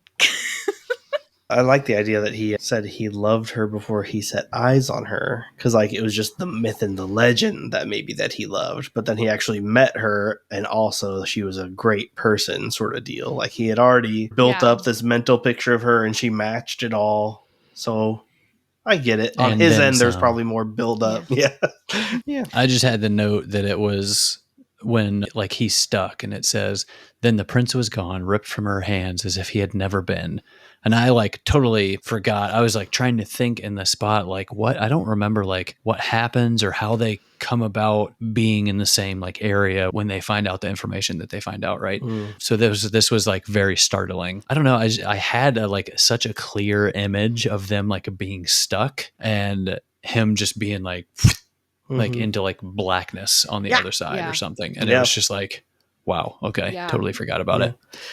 Which, like, them being stuck was also a scene that I was thinking Mouse Boy is dead. They're squeezing through the crevasse. And I'm like, how are you not being squished or like ground up against like these sharp rocks that she's having to squeeze by? I was like, I don't know how he's making it. I did think of that as well. Yeah. Maybe the pocket was just conveniently placed closer to the center, so he was just kind of nestled between her boobs, and then it was like a little cushion. Show me like a picture of a shirt with a pocket in between boobs. Look, it's a fantasy novel. All I'm saying. That's true. You got me there. It's almost like saying debatable. Anything could be answered by saying, well, it's fantasy. Also, who's to say he was a field mouse the whole time? He was a millipede a little bit ago. So, like, he could have just gotten smaller during a convenient times that he needed to be smaller to squish through places or something. I don't know, but similar to Adian confessing his love and going to marry Lysandra, I 100% disagree with however Connor viewed this scene. This was by far the cutest thing that's happened between them. Ship. This scene was like, yeah, it didn't have buildup because he even says like, I wish I had the time. Like he was in love with her before he even set eyes on her, but he didn't tell her that yet. Like he was letting their relationship have its own course and like just being there for it and stuff. And so this was literally like, he knows he's about to die. And so instead this is his last words kind of a thing. And I just thought it was his last chance. Yeah. And that's just so precious. And you're right. This is like what she deserves and like all the things. And I don't know. I cried like a baby girl. First of all, the spiders and the tension and the stress, and then how John was just like, he just like went whoop into the darkness, and I'm like freaking out, and then he's saying the words, and I cried like a baby girl. It was a lot. And it brings up a question I've had from other instances in media too. Like, in your opinion, if you were about to die and you loved someone, or if you were on the other end, would you want them to know before you died? Or would you want to know that someone who is about to die loved you? Yeah. Okay. I've heard differing opinions. I think in their situation where she was like, oh, and he never knew how much I loved him or that I cared. You know, like you hear those things like from people or whatever. So I don't know. I'm a fan. I think I would rather know than wonder for the rest of my life and never get to have the confirmation. See, I'm on the other end where I'm like, I would rather not know than know and wonder what a life filled with that love would have been. Because now I know, like, oh, they love me, but they're dead. So that sucks. I could have had Is that. Is it a glass half full? Glass full. The glass is full. The glass. Sounds like your glass is empty, Lauren. What you drinking over there? Let's pass it around. I was gonna say half full. Hasselhoff. It's the view of the full is glasses. the glass half full or half empty is what I'm gonna say. See, I'm just one of those people that's like, the glass is. I don't get much deeper than that. It's a glass. The glass is the glass. You can always get another glass. Yeah. I had the note in here right there toward the end of the chapter when she gets taken on purpose. And it says, as she managed to look over her shoulder to see those spinnerets hovering above her legs, to see the silk that shot from them ready to be woven. And I was just like, ew, gross, gross, ew, stop, please, stop, ew, gross, stop, squish them, please. Give me a giant foot so I can step on them. Maybe that's what happened in the wastes, because they said it looked like a god just like stomped. Oh, Whatever. So Yeah, maybe there you a go. god just like stomped on all the spiders over there. Spiders freaked out the god and just boom. Yeah. They're just like walking around, mind their business. Ah! I'm okay with that. Last chapter. Last chapter 48. So like I think Take it it's- away, Lauren. Thank you.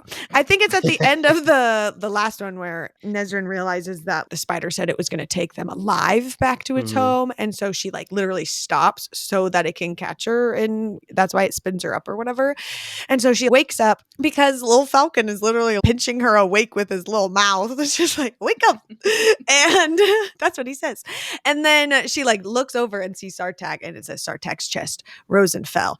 Immediate highlight. He's alive. Sounds great. Let's keep going. And then she starts having a conversation with this creepy, bigger than all the other spiders spider. Love that description. It's great.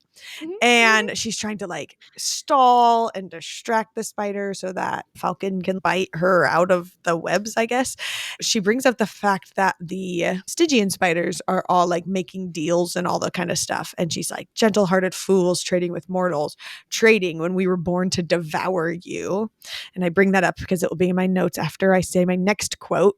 The next one is literally just the whole entire paragraph, which I feel like is important because I totally freaking called this way back in Era of Fire, and I'm super proud of myself. I was texting Connor about this, and I was like, just call me Kyle because I called it way early. I am so proud of myself. But Nezrin looks at the archway, and it says it's an archway, a gate, and a cloaked figure standing within it. The spider brushed aside the dirt crusted over the figure, revealing long flowing hair etched there. And what she'd thought to be a cloak, it was a dress. Our queen, the spider said. We wait for her dark majesty to return. Not Erewhon, servants to the dark crown, Hulin had said. The spider spat, the venom landing near Sartak's covered feet. Not him, never him. And then she said, then who? We wait for the queen of the Vogue, the spider purred, rubbing against the carving. Who in this world calls herself Maeve? And I freaking called it. And I'm so proud of myself for calling that. I don't even know why I called it that. I think it was just like no one had seen her other form and we were trying to like guess. And it kept being like her spider-like smile and stuff like that. And I was like, oh, and maybe she's a Black Widow because that would make sense with like a woman. And then they get here and I was like, and look, these spiders are more Black Widow-y than the ones in the north. So I'm just so proud of myself. So they're calling her Queen of the Vogue, but we know that there's 3 Vogue kings. So is she a new character? So there's 3 kings and a queen? Or are the 3 kings, but one the whole time was a queen? Is she one of the Jonas brothers? What is the situation here? I need to know the answers. And then I brought up earlier that the Stygian spiders were like wheeling and dealing and doing their thing. And we know that one of them was wanting to literally like turn into a human in order to lie with one and whatever else it was saying it wanted to do over there. And so is Maeve actually a spider that somehow has turned into a human and is doing that? Like, she is well known for sleeping with the cadre and doing her thing over there. Is that why they bring this to connect those things? Is that how she turned into a person? But if she's the Vogue queen, so maybe she always looks like that. If Maeve turns into a freaking spider, I'm gonna close the book. I don't know. I don't know how I'm gonna respond to that.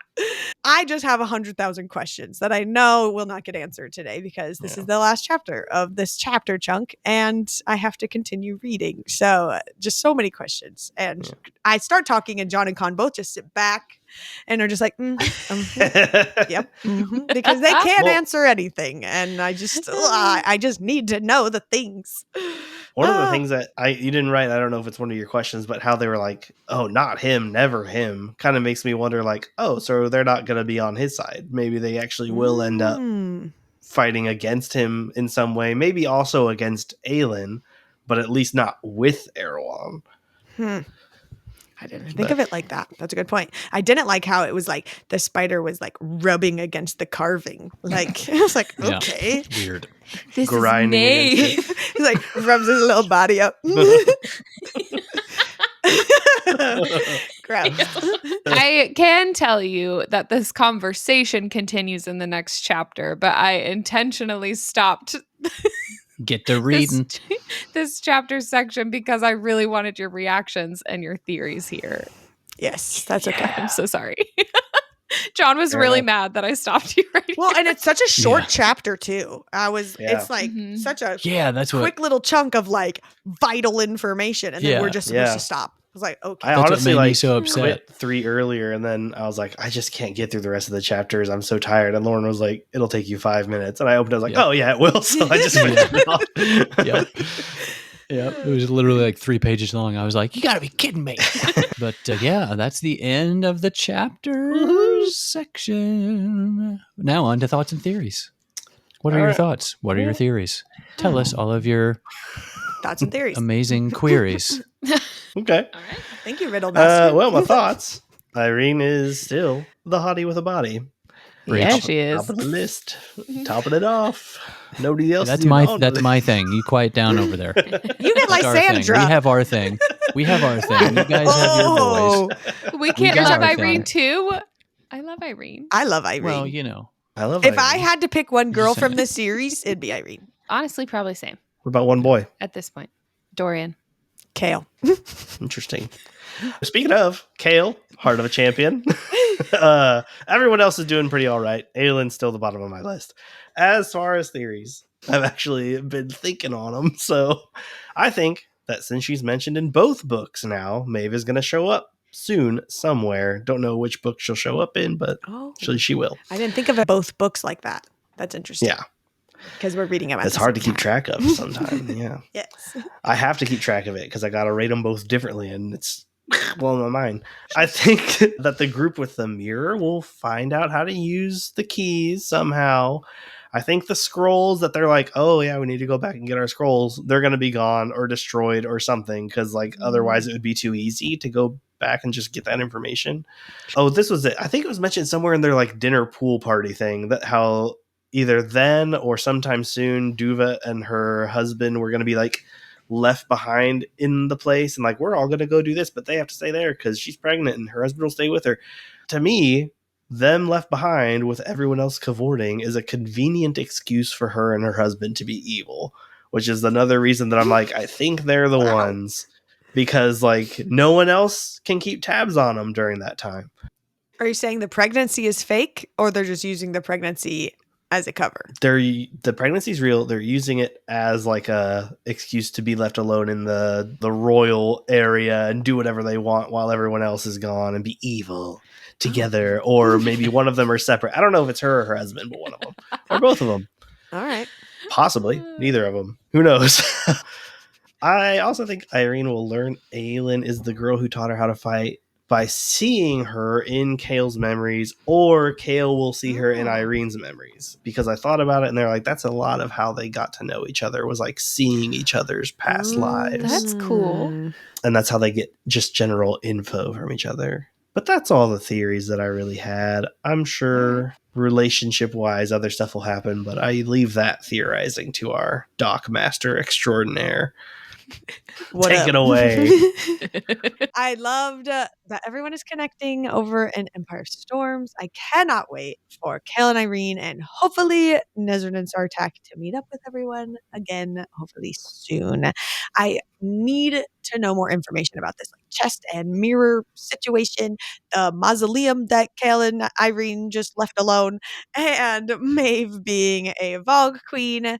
I need Sartak and Nezrin to be okay. Their whole situation, John mentioned it in his recap, is, and I wrote it here, is giving Lord of the Rings The Two Towers vibes with the whole spider situation. And Frodo and Sam were okay from that, which means that Sartak and Nezrin are going to be okay too, because that's how things work, I think.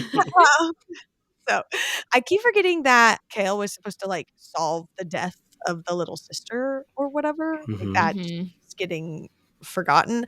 So I still think that's important, but I don't know why or how. I just don't want to forget about it. So I'm putting it here because I often look at my thoughts and theories for the previous week so I don't forget things. I definitely think the healers are the solution to everything. I had said that earlier, and I feel like it's pretty confirmed now. I just don't know like how, but that's definitely why the healers were hunted down in the first place. I don't know why Maeve would be guarding them if they are the solution to defeating the Vogue or whatever. So maybe they're, like I said this earlier, like in prison, or maybe they're dead and she's just saying she's guarding them, but nobody gets to come to my city. So nobody actually knows if they're like alive or dead or not because nobody's allowed to go to that city. So I just feel like that's just very convenient. But I've been dying for couples to get together. It's literally all I've talked about for 20 something episodes. Now that they're all together and everyone's okay, something bad is going to happen. And now I'm really worried about it. It's like I've been begging for it. And now I feel like all the ships have set sail or docked, or I don't know which one they're supposed to do. Are they supposed to leave or they're supposed to come? They're doing one of the two. I mean, second one, preferably. Oh, man. Walked right in. Yeah, I did. Ooh, You just my threw bad. yourself an alley-oop. My bad. But either way, there's about to be stormy seas because something bad's going to happen. So We are getting into the last 20% now of both of these books. So you're going to get wrecked. all the chaos. Wrecked. Shipwreck? Stormy seas. Shipwrecked. You know what that means? A wet deck. Moving on to the cry counter.